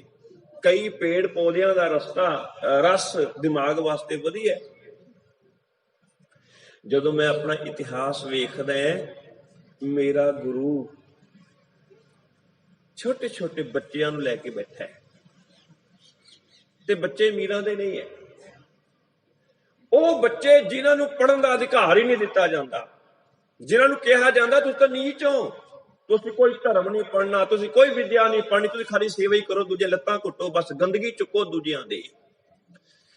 ਧੰਨ ਗੁਰੂ ਅੰਗਦ ਸਾਹਿਬ ਜੀ ਉਹਨਾਂ ਸਾਰਿਆਂ ਬੱਚਿਆਂ ਨੂੰ ਇਕੱਠਾ ਕਰਕੇ ਤੇ ਪੜ੍ਹਨਾ ਸਿਖਾਉਂਦੇ ਆ, ਤਾਂ ਕਿ ਤੁਹਾਨੂੰ ਕੋਈ ਲੁੱਟ ਨਾ ਲਏ, ਤਾਂ ਕਿ ਤੁਹਾਨੂੰ ਵੀ ਸਮਝ ਆਵੇ। ਔਰ ਇੰਨੀ ਤਨਦੇਹੀ ਨਾਲ ਸਮਝਾਉਂਦੇ ਆ ਕਿ ਸਮੇਂ ਦਾ ਹਾਕਮ ਵੀ ਜੇ ਉੱਥੇ ਆ ਜਾਂਦਾ ਹੈ ਨਾ, ਸਮੇਂ ਦਾ ਹਾਕਮ ਵੀ ਆ ਜਾਂਦਾ ਹੈ, ਤੇ ਜਾ ਕੇ ਕਹਿੰਦਾ ਵੀ ਜਾਓ ਕਹੋ ਵੀ ਮੈਂ ਆਇਆ, ਕਹੋ ਮੈਂ ਆਇਆ। ਗੁਰੂ ਦਰਬਾਰ ਵਿੱਚ ਖੁਸਰੋ ਵਰਗੇ ਆਉਂਦੇ ਰਹੇ, ਹੋਰ ਅੱਗੇ ਵੀ ਅਕਬਰ ਵਰਗੇ ਕਈ ਆਉਂਦੇ ਰਹੇ। ਇਸ ਮਾਣ ਨਾਲ ਵੀ ਸਾਡਾ ਸਤਿਕਾਰ ਹੋਏਗਾ, ਅਸਤ ਰਾਜੇ। ਸੇਵਾਦਾਰ ਕਹਿੰਦਾ ਬੈਠੋ, ਮੈਂ ਗੁਰੂ ਸਾਹਿਬ ਕੋ ਸੁਨੇਹਾ ਭੇਜਣਾ। ਸੇਵਾਦਾਰ ਵਾਪਸ ਆਇਆ, ਕਹਿੰਦੇ ਕਿ ਥੋੜੀ ਦੇਰ ਉਡੀਕਣਾ ਪਏਗਾ, ਕੋਈ ਜ਼ਰੂਰੀ ਕਾਰਜ ਚੱਲ ਰਿਹਾ। ਹੁਣ ਰਾਜੇ ਤਾਂ ਸੋਚਦੇ ਵੀ ਅਸੀਂ ਉਡੀਕਣਾ, ਸਾਨੂੰ ਲੋਕੀ ਉਡੀਕਦੇ ਆ, ਦੇਖਾਂ ਤਾਂ ਸਹੀ ਕਿਹੜਾ ਜ਼ਰੂਰੀ ਕਾਰਜ ਹੈ। ਜਿਸ ਵੇਲੇ ਉਹ ਜਾ ਕੇ ਦੇਖਦਾ ਹੈ ਨਾ, ਤੇ ਦੇਖਦਾ ਵੀ ਤੇ ਬੱਚੇ ਜਿਨ੍ਹਾਂ ਦੇ ਤਨ ਤੇ ਫਟੇ ਕੱਪੜੇ ਹੈ, ਜਿਨ੍ਹਾਂ ਦੀ ਛੋਟੀ ਜਾਤ ਹੈ, ਇਹਨਾਂ ਨੂੰ ਪੜ੍ਹਾਇਆ ਜਾ ਰਿਹਾ। ਆਹ ਜ਼ਰੂਰੀ ਕੰਮ ਹੈ, ਮੈਂ ਇੱਕ ਰਾਜਿਆਂ ਦਾ ਨਾਲ ਖਾਨਦਾਨ ਨਾਲ ਸੰਬੰਧਿਤ, ਮੇਰਾ ਕੋਈ ਸਤਿਕਾਰ ਨਹੀਂ। ਕਹਿੰਦੇ ਉਹਨੇ ਆਪਣੀ ਕਿਰਪਾਨ ਨੂੰ, ਤਲਵਾਰ ਨੂੰ ਹੱਥ ਪਾ ਲਿਆ ਸੀ, ਤਾਂ ਗੁਰੂ ਅੰਗਦ ਸਾਹਿਬ ਜੀ ਨੇ ਕਿਹਾ ਸੀ ਰੱਖ ਰੱਖ ਇਹਨੂੰ ਉੱਥੇ ਹੀ ਰੱਖ, ਜਿੱਥੇ ਕੱਢਣੀ ਸੀ ਉੱਥੋਂ ਤੂੰ ਭੱਜ ਕੇ ਆ ਗਿਆ, ਉੱਥੇ ਤੇ ਨਿਕਲੀ ਕੋਈ ਨਹੀਂ, ਉੱਥੇ ਤੂੰ ਭਗੌੜਾ ਹੋ ਕੇ ਆ ਗਿਆ, ਇੱਥੇ ਜੇ ਲੋਕ ਭਲਾਈ ਲਈ ਕਾਰਜ ਹੋ ਰਿਹਾ ਤੇ ਤੈਨੂੰ ਕੱਢਣੀਆਂ ਸੁੱਝਦੀਆਂ। ਮੇਰਾ ਮਾਲਕ ਉਹ ਨਹੀਂ ਜਿਹਨੇ ਬੈਨ ਲਗਾਤਾ ਦੂਜਿਆਂ ਦੇ ਉੱਤੇ, ਤੁਸੀਂ ਪੜ੍ਹ ਹੀ ਨਹੀਂ ਸਕਦੇ। ਤੁਸੀਂ ਕਦੇ ਇਤਿਹਾਸ ਪੜ੍ਹ ਕੇ ਵੇਖੋ, ਇਤਿਹਾਸ ਪੜ੍ਹ ਕੇ ਵੇਖੋ, ਇਹ ਗ੍ਰੰਥਾਂ ਵਿੱਚ ਲਿਖੀ ਹੋਈ ਗੱਲ ਹੈ, ਕਈ ਧਰਮਾਂ ਦੇ ਗ੍ਰੰਥਾਂ ਵਿੱਚ ਲਿਖੀ ਗੱਲ ਹੈ ਵੀ ਜੇ ਇਸ ਜਾਤ ਦੇ ਮੂੰਹ ਵਿੱਚੋਂ ਕੋਈ ਧਰਮ ਦਾ ਸ਼ਬਦ ਨਿਕਲ ਜਾਏ ਨਾ, ਇਹਦੀ ਜ਼ੁਬਾਨ ਕੱਟ ਦਿਓ। ਪਰ ਕਈਆਂ ਦੀਆਂ ਜ਼ੁਬਾਨਾਂ ਕੱਟੀਆਂ, ਧਰਮ ਦੇ ਨਾਂ ਤੇ ਕੱਟੀਆਂ। ਜੇ ਕਿਸੇ ਇਸ ਜਾਤ ਦੇ ਕੰਨ ਵਿੱਚ ਵੇਦ ਮੰਤਰ ਪੈ ਜਾਣ, ਇਹਦੇ ਕੰਨਾਂ ਵਿੱਚ ਸਿੱਕਾ ਢਾਲ ਕੇ ਪਾ ਦਿਓ, ਪਾਏ। ਪਰ ਸਿੱਖਾ ਤੂੰ ਕਹਿ ਦੇ ਸਭ ਤੇ ਵੱਡਾ ਸਤਿਗੁਰੂ ਨਾਨਕ, ਤੇਰੇ ਸਤਿਗੁਰੂ ਵਰਗਾ ਕੋਈ ਨਹੀਂ। ਉਹਨੇ ਸਿੱਕੇ ਨਹੀਂ ਢਾਲੇ, ਉਹਨੇ ਜ਼ਬਾਨਾਂ ਨਹੀਂ ਕੱਟੀਆਂ, ਸਗੋਂ ਉਹਨੇ ਵਿਦਿਆ ਪੜ੍ਹਾਈ ਹੈ, ਉਹਨੇ ਬਰਾਬਰ ਰੱਖੇ। ਐਵੇਂ ਨਹੀਂ ਇਤਿਹਾਸ ਕਹਿੰਦਾ ਵੀ ਛੱਜੂ ਝੀਵਰ ਵਰਗੇ ਇੱਥੇ ਉਹ ਕੁਝ ਕਰ ਗਏ ਜੋ ਪੰਡਤ ਨਹੀਂ ਸੀ ਕਰ ਸਕਦੇ, ਕਿਉਂਕਿ ਗੁਰੂ ਨਾਲ ਸੰਬੰਧ ਸੀ। ਐਵੇਂ ਨਹੀਂ ਇਤਿਹਾਸ ਕਹਿੰਦਾ ਦਸਮ ਪਾਤਸ਼ਾਹ ਦੇ ਵੇਲੇ ਦਾ ਵੀ ਕਵੀ ਚਾਂਦ ਜਿਹੜਾ ਹੈਗਾ ਉਹ ਆਉਂਦਾ ਵੀ ਮੇਰੀ ਕਵਿਤਾ ਦਾ ਤਾਂ ਕੋਈ ਅਰਥ ਨਹੀਂ ਕਰ ਸਕਦਾ। ਪਰ ਗੁਰੂ ਘਰ ਦਾ ਘਾਈ ਭਾਈ ਧੰਨਾ ਸਿੰਘ ਨੇ ਜਦੋਂ ਅਰਥ ਕੀਤੇ, ਮੂੰਹ ਚੁੰਗਲਾਂ ਪਾ ਕੇ ਰਹਿ ਗਿਆ ਵੀ ਹੈ ਗੁਰੂ ਘਰ ਦੇ ਘਾਈ ਵੀ ਐਡੇ ਸਮਝਦਾਰ, ਐਡੇ ਵਿਦਵਾਨ ਨੇ। ਕਿਉਂ? ਕਿਉਂਕਿ ਮੇਰਾ ਮਾਲਕ ਵਾਕਈ ਉਹ ਪੇੜ ਹੈ ਜਿਹੜਾ ਵਿਦਿਆ ਵੰਡਦਾ ਹੈ। ਪਰ ਵਿਦਿਆ ਕੈਸੀ? ਕੀ ਪੜ੍ਹਾਇਆ ਗੁਰੂ ਨੇ ਸਿੱਖਾਂ ਨੂੰ ਭਲਾ? ਕਿਉਂਕਿ ਸਿੱਖਾਂ ਨੇ ਵੀ ਤੇ ਕਾਰਨਾਮਾ ਕੀਤਾ ਨਾ, ਦੂਜਿਆਂ ਨੂੰ ਬਚਾਉਣ ਲਈ ਆਪਣੀ ਜਾਨ ਦੇ ਦਿੱਤੀ। ਕੀ ਪੜ੍ਹਾਇਆ ਹੋਏਗਾ? ਫਰੀਦਾ ਬੁਰੇ ਦਾ ਭਲਾ ਕਰ, ਭਲਾ ਕਰਨੀ ਸਿਖਾਇਆ ਨਾ, ਭਲਾ ਕਰਨੀ ਸਿਖਾਇਆ ਨਾ, ਬੁਰੇ ਦਾ ਭਲਾ ਕਰਨਾ ਸਿਖਾਇਆ। ਦੱਸੋ, ਭਲੇ ਦਾ ਭਲਾ ਤਾਂ ਕਰਨਾ ਹੀ ਹੈ, ਬੁਰੇ ਦਾ ਵੀ ਜਿਹੜਾ ਭਲਾ ਕਰੇ ਉਹ ਸਿੱਖ ਹੈ। ਆਹ ਸਿਖਾਇਆ। ਕੀ ਸਿਖਾਇਆ? ਦੇਖੋ ਮੇਰੇ ਬਾਬੇ ਨੇ ਜਿੱਥੋਂ ਮਰਜ਼ੀ ਤੁਸੀਂ ਲੈ ਲਓ, ਹਿੰਦੂ ਵੀਰਾਂ ਕੋਲ ਗਏ, ਗੱਲ ਕਿੱਥੋਂ ਸ਼ੁਰੂ ਕੀਤੀ? ਦਇਆ ਕਪਾ, ਦਇਆ ਤੋਂ ਸ਼ੁਰੂ ਕੀਤੀ। ਦਇਆ ਚਾਹੀਦੀ ਹੈ, ਜਿਹਦੇ ਅੰਦਰ ਦਇਆ ਨਾ ਹੋਵੇ ਉਹ ਕਿਸੇ ਨੂੰ ਕੁਝ ਨਹੀਂ ਦੇ ਸਕਦਾ, ਉਹ ਤਾਂ ਖੋਏਗਾ। ਇੱਥੇ ਤੇ ਭਰਾ ਭਰਾਵਾਂ ਕੋਲੋਂ ਖੋ ਕੇ ਲੈ ਗਏ, ਕੀ ਨਹੀਂ ਖੋ ਕੇ ਲੈ ਗਏ? ਇੱਥੇ ਤੇ ਕਈ ਪੁੱਤਰਾਂ ਨੇ ਆਪਣੇ ਮਾਪੇ ਮਾਰ ਛੱਡੇ, ਵੀ ਛੇਤੀ ਛੇਤੀ ਆ ਜ਼ਮੀਨ ਮੇਰੇ ਨਾਲ ਲੱਗ ਜਾਏ। ਇੱਥੇ ਤੇ ਰਿਸ਼ਤੇਦਾਰਾਂ ਦੀ ਜ਼ਮੀਨ ਦੱਬ ਗਏ, ਦਇਆ ਕਿਤੇ ਇਹਨਾਂ ਦੇ ਅੰਦਰ ਨਹੀਂ। ਪਰ ਬਾਬਾ ਨਾਨਕ ਕਹਿੰਦਾ ਦਇਆ ਹੋਣੀ ਚਾਹੀਦੀ। ਦਇਆ ਕਪਾ, ਦਇਆ ਤੋਂ ਗੱਲ ਕੀਤੀ। ਸੰਤੋਖ ਹੋਏਗਾ ਤੇ ਬੰਦਾ ਖੋਏਗਾ ਥੋੜੀ ਨਾ। ਸੰਤੋਖੀ ਬੰਦਾ ਹੀ ਦੇ ਸਕਦਾ ਕਿਸੇ ਨੂੰ। ਜਿਹੜਾ ਆਪ ਹੀ ਨਹੀਂ ਰੱਜਿਆ, ਆਪ ਹੀ ਤ੍ਰਿਸ਼ਨਾ ਚ ਫਸਿਆ, ਉਹ ਤਾਂ ਖੋਏਗਾ ਦੂਜਿਆਂ ਕੋਲੋਂ। ਤੇ ਜਦੋਂ ਮੁਸਲਮਾਨ ਵੀਰਾਂ ਨਾਲ ਗੱਲ ਹੋਈ ਨਾ, ਦੇਖੋ ਗੱਲ ਉੱਥੇ ਵੀ ਦਇਆ ਤੋਂ ਸ਼ੁਰੂ ਕੀਤੀ। ਮਿਹਰ ਮਸੀਤ, ਮਿਹਰ ਦਾ ਅਰਥ ਦਇਆ ਕਰਨੀ, ਮਿਹਰ ਕਰਨੀ ਕਿਸੇ ਉੱਤੇ। ਤੇ ਸਾਨੂੰ ਵੀ ਤੇ ਰੋਜ਼ ਹੀ ਸਿਖਾਉਂਦੇ, ਧੌਲ ਧਰਮ ਦਇਆ ਕਾ ਪੂਤ। ਧਰਮ ਦਇਆ ਤੋਂ ਹੀ ਪੈਦਾ ਹੋਣਾ ਨਾ। ਆਹ ਪੜ੍ਹਾਇਆ ਮੇਰੇ ਮਾਲਕ ਨੇ ਸਾਰਿਆਂ ਨੂੰ, ਇਹੋ ਜਿਹਾ ਜੀਵਨ ਬਖਸ਼ਿਸ਼ ਕੀਤਾ। ਆਹ ਸਿੱਖਾਂ ਦੀ ਤਿਆਰੀ ਹੋ ਰਹੀ ਹੈ। ਗੱਲ ਮੈਂ ਅੱਗੇ ਕਰਾਂ ਤਾਂ ਕਿ ਥੋੜਾ ਥੋੜਾ ਝਲਕਾਰਾ ਲੈ ਕੇ ਚੱਲੀਏ। ਨਰਿੰਦਰ ਸਿੰਘ ਕਪੂਰ ਇਹ ਲਿਖਦੇ ਨੇ ਵੀ ਜਿਹੜਾ ਪੇੜ ਹੈ ਨਾ, ਪੇੜ ਦਰਖਤ, ਇਹ ਪ੍ਰਕਿਰਤੀ ਦੇ ਘੜੇ ਨੇ, ਘੜੇ। ਜੇ ਤੁਸੀਂ ਪੇੜ ਕੱਟ ਦੋਗੇ ਤਾਂ ਘੜੇ ਤੋੜ ਦਿੱਤੇ ਸਮਝੋ। ਅੱਜ ਤੋੜੇ ਹੈ ਅਸੀਂ, ਪਹਾੜ ਗੰਜੇ ਕਰ ਦਿੱਤੇ। ਮੀਂਹ ਪੈਂਦਾ ਹੈ, ਹੜ੍ਹ ਦੇ ਰੂਪ ਵਿੱਚ ਥੱਲੇ ਪਾਣੀ ਆਉਂਦਾ ਹੈ, ਮੁੜ ਕੇ ਸੋਕਾ ਪੈ ਜਾਂਦਾ ਹੈ। ਦਰਖਤਾਂ ਨੇ ਆਪਣੇ ਵਿੱਚ ਉਹ ਸਮਾ ਕੇ ਰੱਖਣਾ ਸੀ ਤੇ ਹੌਲੀ ਹੌਲੀ ਛੱਡਣਾ ਸੀ, ਪਰ ਆਪਾਂ ਦਰਖਤ ਹੀ ਖਤਮ ਕਰ ਦਿੱਤੇ। ਦਰਖਤਾਂ ਕਰਕੇ ਮੀਂਹ ਪੈਣੇ ਸੀਗੇ। ਉਹ ਕਹਿੰਦਾ ਦਰਖਤ ਖਾਲੀ ਲੱਕੜ ਹੀ ਨਹੀਂ ਹੁੰਦੀ, ਇਹ ਪ੍ਰਕਿਰਤੀ ਦੇ ਘੜੇ ਵੀ ਨੇ। ਦਰਵੇਸ਼ਾਂ ਨੂੰ ਲੋੜੀਆ ਰੁੱਖਾਂ ਦੀ ਜਿਰਾਂਦ, ਮੇਰਾ ਪਿਤਾ ਮੇਰਾ ਗੁਰੂ। ਇਹ ਕਿਹੋ ਜਿਹਾ ਹੈ? ਧੰਨ ਗੁਰੂ ਅਮਰਦਾਸ ਸਾਹਿਬ ਦਾ ਜੀਵਨ ਹੈ। ਉਹਨਾਂ ਨੇ ਬੌਲੀਆਂ ਖੁਦਵਾਈਆਂ, ਪਾਣੀ ਦੇ ਸੋਮੇ ਪੈਦਾ ਕੀਤੇ। ਮਨ ਵਿੱਚ ਖਿਆਲ ਆਇਆ ਵੀ ਕਿਉਂ ਖੁਦਵਾਈਆਂ? ਕਿ ਪਹਿਲਾਂ ਖੂਹ ਘੱਟ ਸਨ? ਇਹੋ ਕਾਰਨ ਹੈ ਕਿ ਹੋਰ ਕਾਰਨ ਵੀ ਹੈ? ਹੋਰ ਕਾਰਨ ਵੀ ਹੈ। ਜਿਨ੍ਹਾਂ ਨੂੰ ਲੋਕ ਦਰਵੇਸ਼ ਕਹਿੰਦੇ ਸਨ, ਦਰਵੇਸ਼, ਉਹਨਾਂ ਨੇ ਤੇ ਇਹ ਵੀ ਪਾਬੰਦੀਆਂ ਲਾ ਦਿੱਤੀਆਂ ਸੀ, ਆ ਉੱਚ ਜਾਤੀਆਂ ਦਾ ਖੂਹ ਹੈ, ਖਬਰਦਾਰ ਨਹੀਂ ਇੱਥੇ ਕੋਈ ਆਇਆ। ਤੇ ਜੇ ਤੁਹਾਡਾ ਪਰਛਾਵਾਂ ਵੀ ਪੈ ਗਿਆ ਤਾਂ ਲੱਤਾਂ ਤੋੜ ਦਿੱਤੀਆਂ ਜਾਣਗੀਆਂ। ਗੁਰੂ ਅਮਰਦਾਸ ਸਾਹਿਬ ਨੇ ਵੇਖਿਆ ਵੀ ਇੱਕ ਗੰਦਾ ਜਿਹਾ ਖੂਹ, ਕਾਈ ਜੰਮੀ ਹੋਈ ਉੱਤੇ, ਉੱਥੋਂ ਲੋਕ ਪਾਣੀ ਪੀ ਰਹੇ। ਹਜ਼ੂਰ ਨੇ ਕਿਹਾ ਨਾ, ਇਹ ਨਾ ਪਾਣੀ ਪੀਵੋ, ਇਹ ਤੇ ਬਿਮਾਰ ਹੋ ਜਾਣ ਦਾ ਖਤਰਾ ਬਣਿਆ ਰਹੇਗਾ। ਉਹ ਬੜਾ ਵਧੀਆ ਖੂਹ ਹੈ ਪਰਲੇ ਪਾਸੇ, ਉੱਥੋਂ ਪੀ ਲੈਣਾ ਚਾਹੀਦਾ। ਇੱਕ ਕਹਿਣ ਲੱਗਾ, ਬਾਬਾ ਜੀ ਅਸੀਂ ਨਹੀਂ ਪੀ ਸਕਦੇ, ਅਸੀਂ ਨੀਵੀਂ ਜਾਤ ਵਾਲੇ ਹਾਂ, ਜੇ ਕੋਲ ਵੀ ਚਲੇ ਗਏ ਸਾਨੂੰ ਉਹਨਾਂ ਨੇ ਭੰਨ ਦੇਣਾ ਹੈ। ਤੇ ਮੇਰਾ ਬਾਬਾ ਕਹਿਣ ਲੱਗਾ, ਇਹ ਪਾਣੀ ਤੇ ਫਿਰ ਹੁਣ ਮੈਂ ਵੀ ਨਹੀਂ ਤੁਹਾਨੂੰ ਪੀਣ ਦੇਣਾ, ਭਾਵੇਂ ਮੈਨੂੰ ਆਪ ਕਿਉਂ ਨਾ ਉੱਥੋਂ ਲਿਆਉਣਾ ਪਵੇ। ਉਸ ਦਿਨ ਤੋਂ ਬਾਅਦ ਹੀ ਮੇਰੇ ਮਾਲਕ ਨੇ ਆ ਪਾਣੀ ਦੇ ਸੋਮੇ ਪੈਦਾ ਕੀਤੇ ਤੇ ਆਵਾਜ਼ ਮਾਰੀ, ਇੱਥੇ ਨਹੀਂ ਹੁਣ ਤੁਹਾਨੂੰ ਕੋਈ ਰੋਕਦਾ, ਆਓ ਆਪਾਂ ਰਲ ਕੇ ਪਾਣੀ ਪੀਵੀਏ, ਆਓ ਆਪਾਂ ਰਲ ਕੇ ਇਸ਼ਨਾਨ ਕਰੀਏ, ਆਓ ਆਪਾਂ ਰਲ ਕੇ ਪ੍ਰਸ਼ਾਦਾ ਛਕੀਏ।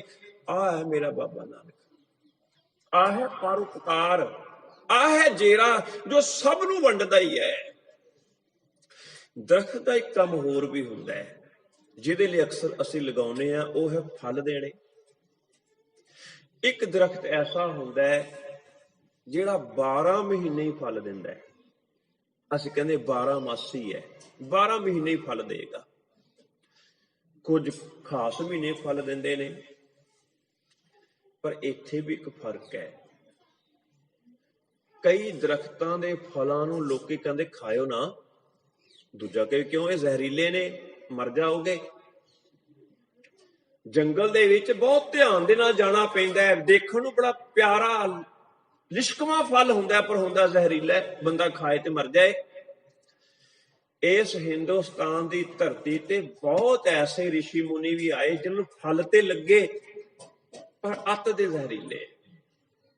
ਅੱਜ ਤੱਕ ਸਾਡੀਆਂ ਰਗਾਂ ਵਿੱਚੋਂ ਜ਼ਹਿਰ ਫੈਲਿਆ ਪਿਆ, ਅੱਜ ਤੱਕ ਖਾਦੇ ਅਸੀਂ ਉਹ ਫਲ।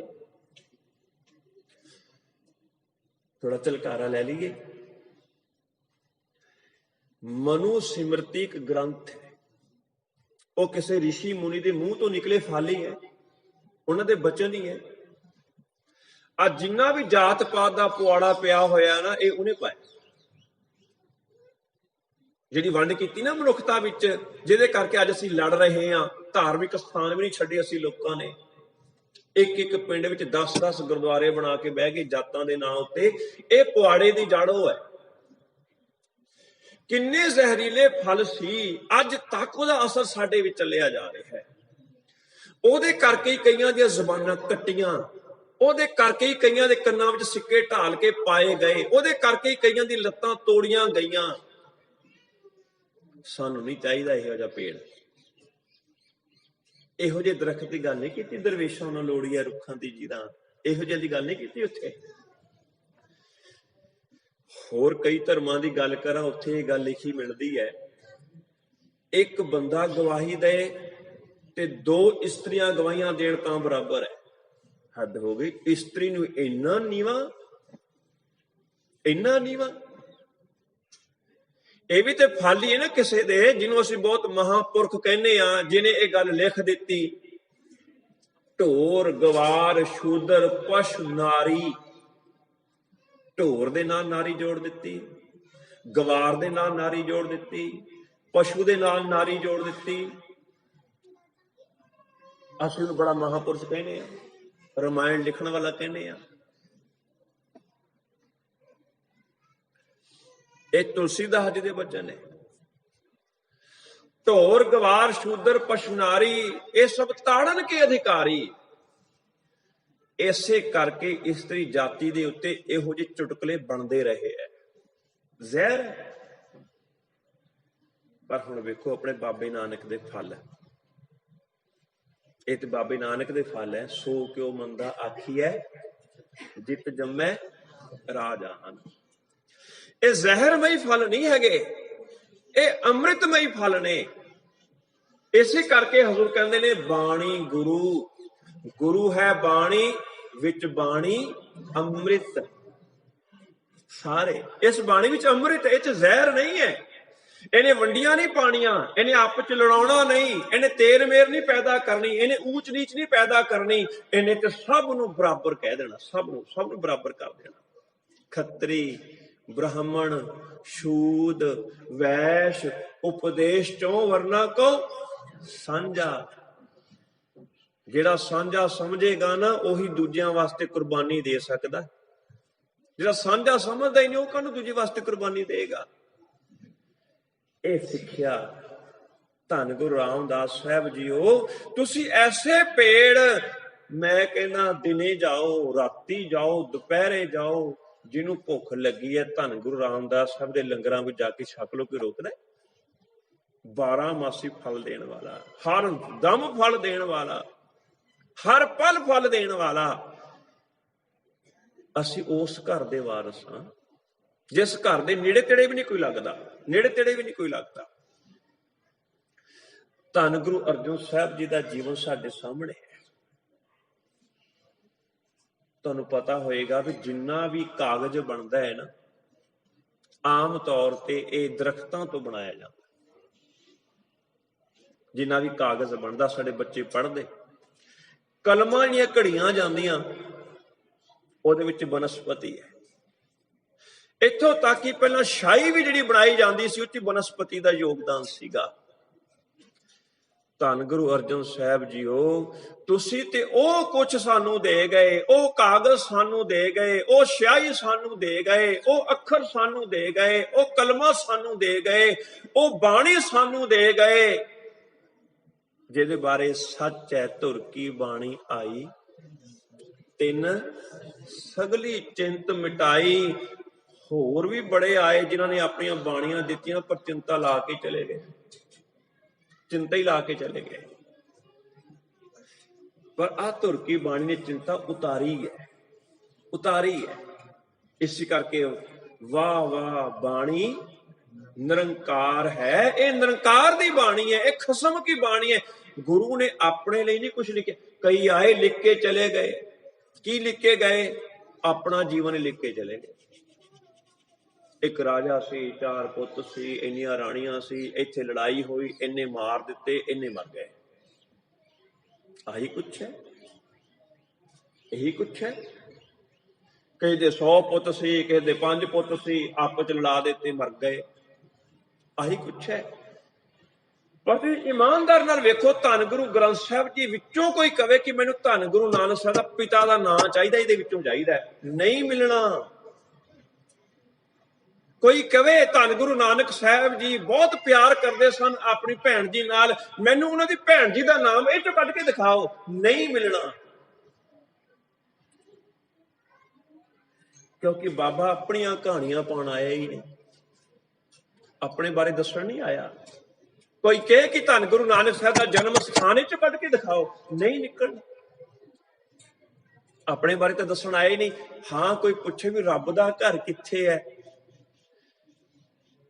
ਕੋਈ ਪੁੱਛੇ ਰੱਬ ਕਿੱਥੇ ਰਹਿੰਦਾ ਹੈ, ਰੱਬ ਦਾ ਨਾਂ ਕੋਈ ਪੁੱਛੇ, ਕਿਸੇ ਵੀ ਅੰਗ ਦੇ ਉੱਤੇ ਜਾ ਕੇ ਦੇਖੋ, ਤੁਹਾਨੂੰ ਪਤਾ ਲੱਗ ਜਾਏਗਾ ਰੱਬ ਕਹਿੰਦੇ ਕਿਹਨੂੰ ਹੈ। ਉਹ ਤਾਂ ਰੱਬ ਬਾਰੇ ਗੱਲ ਕਰਨ ਆਇਆ, ਆਪਣੇ ਬਾਰੇ ਗੱਲ ਕਰਨ ਹੀ ਨਹੀਂ ਆਇਆ। ਮੇਰਾ ਗੁਰੂ ਉਹ ਕਲਮ ਹੈ ਜੋ ਰੱਬ ਬਾਰੇ ਲਿਖਦਾ ਹੈ, ਮੇਰਾ ਗੁਰੂ ਉਹ ਕਾਗਜ਼ ਹੈ ਜਿਹੜਾ ਰੱਬ ਬਾਰੇ ਦੱਸਦਾ ਹੈ। ਉਹ ਆਪਣੀਆਂ ਕਹਾਣੀਆਂ ਪਾਉਣ ਆਇਆ ਹੀ ਨਹੀਂ। ਇਹ ਬਾਣੀ ਦੇ ਬਾਰੇ ਗੱਲ ਕੀਤੀ ਜਾਂਦੀ ਹੈ, ਰੰਗ ਰੰਗੀ ਕਰਤਾਰੀ ਰੇ। ਇਹ ਕਰਤਾਰ ਦੇ ਰੰਗ ਵਿੱਚ ਰੰਗੀ ਹੋਈ ਹੈ, ਕਿਸੇ ਵਿਅਕਤੀਤਵ ਦੇ ਜੀਵਨ ਬਾਰੇ ਨਹੀਂ ਹੈ। 6ਵੇਂ ਪਾਤਸ਼ਾਹ ਦਾ ਜੀਵਨ, 7ਵੇਂ ਪਾਤਸ਼ਾਹ ਦਾ ਜੀਵਨ, 8ਵੇਂ ਪਾਤਸ਼ਾਹ ਜੀਵਨ ਮੈਂ ਥੋੜਾ ਇਕੱਠਾ ਕਰਾਂ ਕਿਉਂਕਿ ਸਮਾਂ ਵੀ ਬੜੀ ਤੇਜ਼ੀ ਨਾਲ ਜਾ ਰਿਹਾ ਹੈ। ਇਹਨਾਂ ਦੇ ਜੀਵਨ ਵਿੱਚ ਇੱਕ ਸਾਂਝੀ ਗੱਲ ਹੈ। ਗੁਰੂ ਅਰਜਨ ਸਾਹਿਬ ਜੀ ਨੇ ਕੋੜੀਆਂ ਦੀ ਸੇਵਾ ਸੰਭਾਲ ਦੇ ਲਈ ਦਵਾਖਾਨੇ ਖੋਲੇ, ਉਹਨਾਂ ਦੀ ਸਾਂਭ ਸੰਭਾਲ ਕੀਤੀ। ਕਿਉਂਕਿ ਬਹੁਤ ਸਾਰੇ ਪੇੜ ਐਸੇ ਨੇ ਜਿਨ੍ਹਾਂ ਤੋਂ ਦਵਾਈਆਂ ਬਣਦੀਆਂ। ਜਿੰਨੀ ਵੀ ਨੈਚੁਰੋਪੈਥੀ ਹੈ, ਜਿੰਨਾ ਵੀ ਆਯੁਰਵੈਦ ਹੈ, ਉਹ ਕਿੱਥੋਂ ਇਲਾਜ ਕਰਦਾ ਹੈ? ਉਹ ਬਨਸਪਤੀ ਤੋਂ ਇਲਾਜ ਕਰਦਾ ਹੈ, ਪੇੜ ਪੌਦਿਆਂ ਤੋਂ ਇਲਾਜ ਕਰਦਾ ਹੈ, ਜੜੀ ਬੂਟੀਆਂ ਤੋਂ ਇਲਾਜ ਕਰਦਾ ਹੈ। ਜਿਹੜੀ ਜੜੀ ਬੂਟੀ ਕਿਸੇ ਨੂੰ ਜੀਵਨ ਦਾਨ ਦੇਵੇ ਉਹ ਤੇ ਸਾਡੇ ਲਈ ਲਾਭਪ੍ਰਦ ਹੈ, ਤੇ ਜਿਹੜੀ ਜੜੀ ਬੂਟੀ ਸਾਡੀ ਜਾਨ ਕੱਢ ਲੈ ਉਹਨੂੰ ਕੌਣ ਲੈਣਾ ਚਾਹੇਗਾ? ਮੇਰਾ ਗੁਰੂ ਕੈਸਾ ਪੇੜ ਹੈ? ਉਹ ਜੀਵਨ ਦੇਣ ਵਾਲਾ ਹੈ, ਉਹ ਰੋਗ ਦੂਰ ਕਰਨ ਵਾਲਾ ਹੈ ਕਿ ਰੋਗ ਲਾਉਣ ਵਾਲਾ ਹੈ?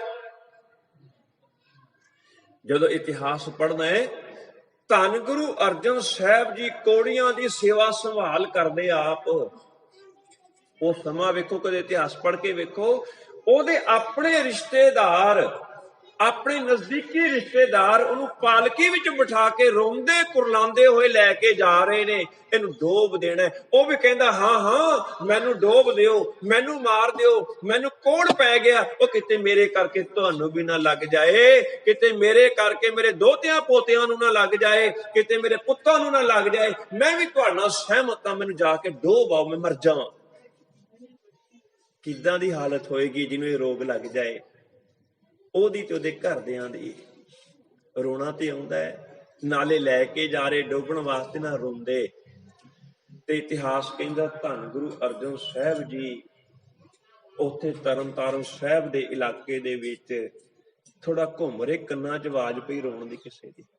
ਕਦਮ ਉੱਧਰ ਤੁਰ ਪਏ। ਕੌਣ ਰੋਂਦਾ ਹੈ? ਪਰਉਪਕਾਰੀ ਹੈ ਨਾ। ਜਾ ਕੇ ਪੁੱਛਿਆ ਕਿਉਂ ਰੋਂਦੇ ਹੋ? ਸਾਰੀ ਗੱਲ ਦੱਸੀ। ਕਹਿੰਦੇ ਇਸ ਕਰਕੇ ਰੋਂਦੇ ਆ, ਅਸੀਂ ਆਪ ਆਪਣੇ ਹੱਥਾਂ ਦੇ ਨਾਲ ਆਪਣੇ ਬਾਪੂ ਨੂੰ ਰੋੜਨਾ ਹੈ। ਉਹ ਵੀ ਇਹੀ ਚਾਹੁੰਦਾ ਹੈ। ਹਜ਼ੂਰ ਕਹਿੰਦੇ ਕਿਉਂ? ਕਹਿੰਦੇ ਨੂੰ ਕੋੜ ਹੋਇਆ, ਇਹਦੇ ਕਰਕੇ ਦੂਜਿਆਂ ਨੂੰ ਵੀ ਹੋ ਸਕਦਾ ਹੈ। ਸਤਿਗੁਰੂ ਜੀ ਕਹਿਣ ਲੱਗੇ ਫਿਰ ਇੱਕ ਕੰਮ ਕਰ ਸਕਦੇ ਹੋ? ਕਹਿਣ ਲੱਗੇ ਕੀ? ਕਹਿਣ ਲੱਗੇ ਆਪਣਾ ਬਾਪੂ ਮੈਨੂੰ ਦੇ ਦਿਓ। ਆਪਣਾ ਬਾਪੂ ਮੈਨੂੰ ਦੇ ਦਿਓ, ਮੈਂ ਆਪਣੇ ਬਾਪੂ ਵਾਂਗੂ ਸਾਂਭਾਂਗਾ। ਇਸ ਮੈਂ ਰੋੜਾਂਗਾ ਨਹੀਂ, ਮੈਂ ਯਤਨ ਕਰਾਂਗਾ ਇਹਦਾ ਕੋਲ ਠੀਕ ਹੋ ਜਾਏ। ਆਇਆ ਜੇਰਾ ਮੇਰੇ ਗੁਰੂ ਦਾ। ਉਹਨੇ ਤਨ ਉੱਤੇ ਜਦੋਂ ਰੋਗ ਆਏ ਉਦੋਂ ਵੀ ਅੱਗੇ ਹੋ ਕੇ ਸੇਵਾ ਕੀਤੀ, ਉਹਨਾਂ ਦੀ ਸੇਵਾ ਸੰਭਾਲ ਵਾਸਤੇ। ਜਿਸ ਵੇਲੇ ਹੱਥ ਕੀ ਉਹਨਾਂ ਦੇ ਕੋਲ ਵੀ ਨਹੀਂ ਸੀ ਕੋਈ ਜਾਂਦਾ, ਮੇਰੇ ਮਾਲਕ ਨੇ ਆਪ ਉਹਨਾਂ ਦੀ ਸੇਵਾ ਸੰਭਾਲ ਕੀਤੀ।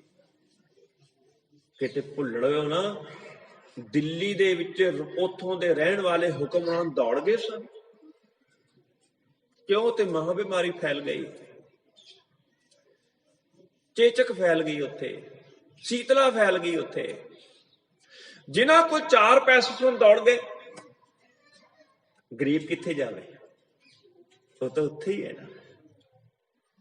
ਉਦੋਂ ਧੰਨ ਗੁਰੂ ਅਰਜਨ ਸਾਹਿਬ ਜੀ, ਧੰਨ ਗੁਰੂ ਅਰਜਨ ਸਾਹਿਬ ਜੀ, ਮੈਂ ਹੈਰਾਨ ਹੋ ਜਾਂਦਾ, ਛੋਟਾ ਜਿਹਾ ਬੱਚਾ ਉਸ ਵੇਲੇ ਉਹਨਾਂ ਦਾ, ਉਹਨੂੰ ਵੀ ਨਾਲ ਲੈ ਕੇ ਸੇਵਾ 'ਚ ਨਿਕਲ ਆ। ਇਸੇ ਕਰਕੇ ਧੰਨ ਗੁਰੂ ਹਰਗੋਬਿੰਦ ਸਾਹਿਬ ਜੀ ਨੂੰ ਵੀ ਇਹ ਸੀਕੜਾ ਚਿਮੜਦੀ ਆ ਕੇ, ਕੋਈ ਪਰਵਾਹ ਨਹੀਂ। ਮੇਰੇ ਮਾਲਕ ਨੇ ਆਪ ਜਾ ਕੇ ਦਿੱਲੀ ਦੀਆਂ ਗਲੀਆਂ ਵਿੱਚ ਲਾਸ਼ਾਂ ਚੁੱਕੀਆਂ। ਉਹਨਾਂ ਬੱਚਿਆਂ ਨੂੰ ਸੀਨੇ ਨਾਲ ਲਾਇਆ ਜਿਹਦੇ ਮਾਪੇ ਚੜ੍ਹਾਈ ਕਰ ਗਏ ਸੀ। ਉਹਨਾਂ ਬਜ਼ੁਰਗਾਂ ਦਾ ਸਹਾਰਾ ਬਣੇ ਜਿਨ੍ਹਾਂ ਦੇ ਬੱਚੇ ਚਲ ਗਏ ਸਨ। ਕਿਉਂ? ਆ ਜੇਰਾ ਹੈ ਮੇਰੇ ਗੁਰੂ ਦਾ। ਉਦੋਂ ਕੋਈ ਨਹੀਂ ਉੱਥੇ ਬੋੜਿਆ। ਇਹੀ ਜੀਵਨ ਵੇਖ ਕੇ ਤੇ ਸਾਈਂ ਮੀਆਂ ਮੀਰ ਜੀ ਵਰਗੇ ਹੱਥ ਜੁੜ ਕੇ ਖੜ ਗਏ ਸਨ, ਅਸੀਂ ਵੀ ਤੁਹਾਡੇ ਨਾਲ ਜੁੜਨਾ ਚਾਹੁੰਦੇ ਆ, ਸਾਨੂੰ ਵੀ ਇਹੋ ਜਿਹਾ ਚਾਹੀਦਾ। ਆ ਹੈ ਜੀਵਨ। ਇਸੇ ਤਰ੍ਹਾਂ ਗਿਲਟੀ ਤਾਪ ਫੈਲਿਆ 6ਵੇਂ ਪਾਤਸ਼ਾਹ ਦੇ ਵੇਲੇ ਵੀ, ਉਹਨਾਂ ਨੇ ਵੀ ਕੀਤਾ। ਤੇ 7ਵੇਂ ਪਾਤਸ਼ਾਹ ਦਾ ਜੀਵਨ ਇਤਿਹਾਸ ਦੇ ਵਿੱਚ ਇਹ ਘਟਨਾ ਅਕਸਰ ਸੁਣਾਈ ਜਾਂਦੀ ਹੈ ਕਿ ਦਾਰਾ ਸ਼ਿਕੋ, ਉਹਦਾ ਸੰਬੰਧ ਤੇ ਰਾਜ ਘਰਾਣੇ ਨਾਲ ਹੈ ਨਾ, ਪਰ ਉਹਨੂੰ ਰੋਗ ਲੱਗਾ ਬੜਾ ਭਿਆਨਕ। ਹੁਣ ਰਾਜ ਘਰਾਣੇ ਵਾਲਿਆਂ ਕੋਲ ਤੇ ਸ਼ਾਹੀ ਵੈਦ ਹੈ, ਸ਼ਾਹੀ ਵੈਦਾਂ ਨੂੰ ਦਿਖਾਉਂਦਾ ਹੈ। ਸ਼ਾਹੀ ਵੈਦ ਪੂਰਾ ਜ਼ੋਰ ਲਗਾਉਂਦੇ ਆ ਵੀ ਇਹਦਾ ਰੋਗ ਠੀਕ ਹੋ ਜਾਏ। ਕੋਈ ਕਹਿੰਦੇ ਸ਼ੇਰ ਦੀ ਮੁੱਛ ਦਾ ਵਾਲ, ਕੋਈ ਅੰਜੀਰਨ ਰੋਗ ਕਹਿੰਦਾ, ਪਰ ਆਪੇ ਵੀ ਭਿਅੰਕਰ ਰੋਗ ਲੱਗਾ ਉਸ ਨੂੰ। ਸ਼ਾਹੀ ਵੈਦਾਂ ਨੇ ਜ਼ੋਰ ਲਗਾ ਲਿਆ, ਅਖੀਰ ਹੱਥ ਖੜੇ ਕਰ ਦਿੱਤੇ, ਕਹਿਣ ਲੱਗੇ ਨਾ, ਸਾਡੇ ਵੱਸ ਵਿੱਚ ਨਹੀਂ। ਪਹਿਚਾਣ ਤਾਂ ਲਿਆ ਰੋਗ, ਇਹ ਵੀ ਪਤਾ ਵੀ ਇਹ ਠੀਕ ਕਿਹਦੇ ਨਾਲ ਹੋ ਸਕਦਾ ਹੈ, ਪਰ ਉਹ ਬਹੁਤ ਦੁਰਲੱਭ ਜੜੀਆਂ ਬੂਟੀਆਂ ਨੇ, ਬਹੁਤ ਮੁਸ਼ਕਲ ਦੇ ਨਾਲ ਮਿਲਦੀਆਂ ਨੇ। ਸਾਡੇ ਸ਼ਾਹੀ ਵੈਦ ਖਾਨੇ ਵਿੱਚ ਵੀ ਨਹੀਂ ਹੈਗੀਆਂ। ਤੇ ਦਾਰੂ ਸ਼ਿਕੋ ਤੜਪਦਾ ਹੋਇਆ ਕਹਿੰਦਾ ਵੀ ਕਿਧਰੇ ਵੀ ਨਹੀਂ ਮਿਲਦੀਆਂ। ਇਹ ਕਹਿਣ ਲੱਗਾ ਨਹੀਂ, ਹੈ ਇੱਕ ਥਾਂ ਜਿੱਥੇ ਮਿਲ ਸਕਦੀ। ਕਿੱਥੇ? ਕਹਿੰਦੇ ਧੰਨ ਗੁਰੂ ਹਰਿਰਾਏ ਸਾਹਿਬ ਦੇ ਦਵਾਖਾਨੇ 'ਚ ਮਿਲ ਸਕਦੀ ਹੈ।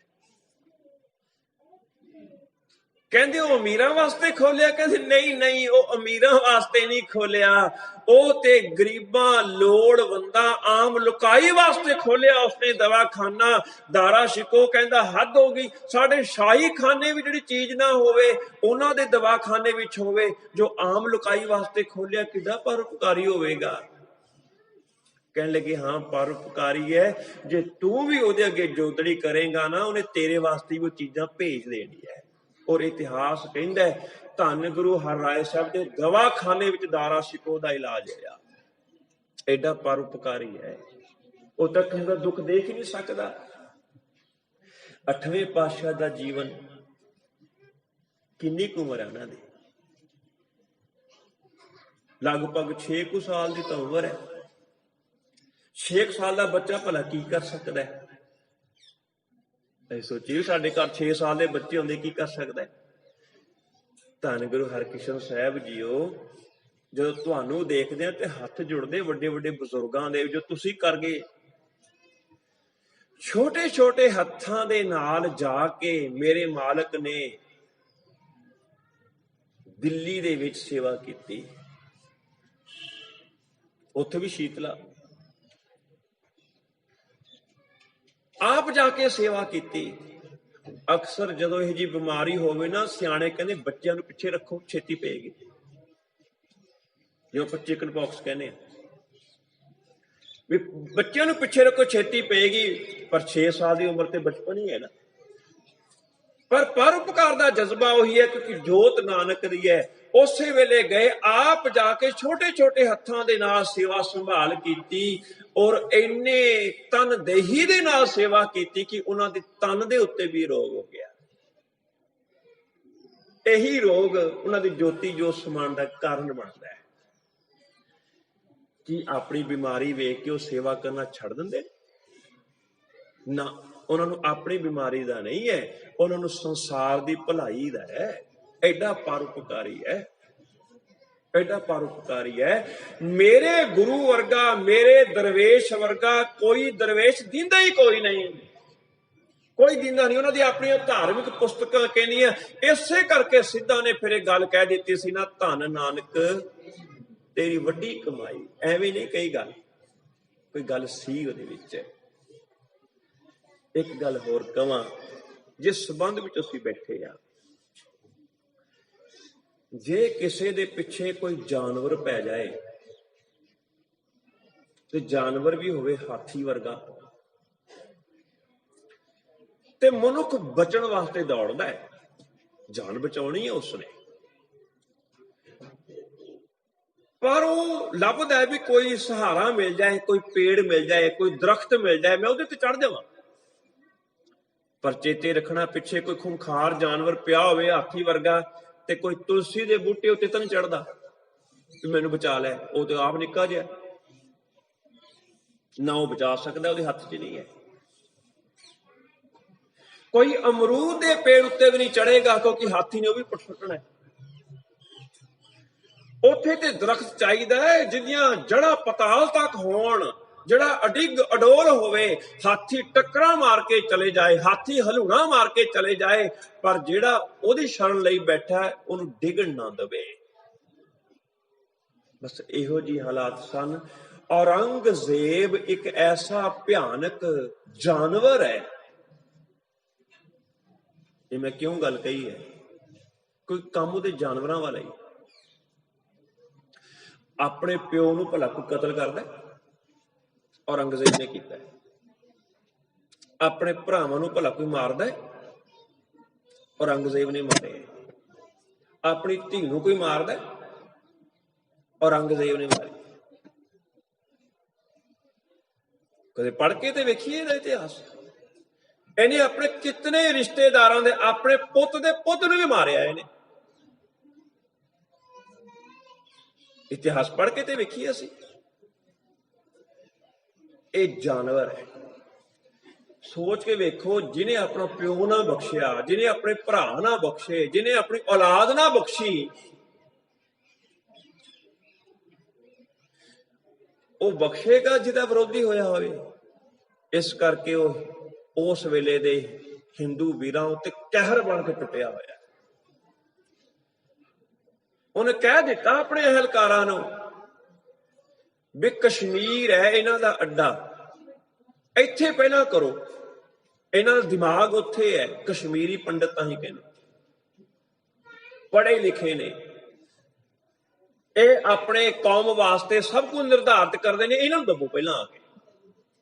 इन्ने अत्याचार करो, इन्ने अत्याचार करो, ये आप कह देन भी असीं अपना धर्म बदलिया।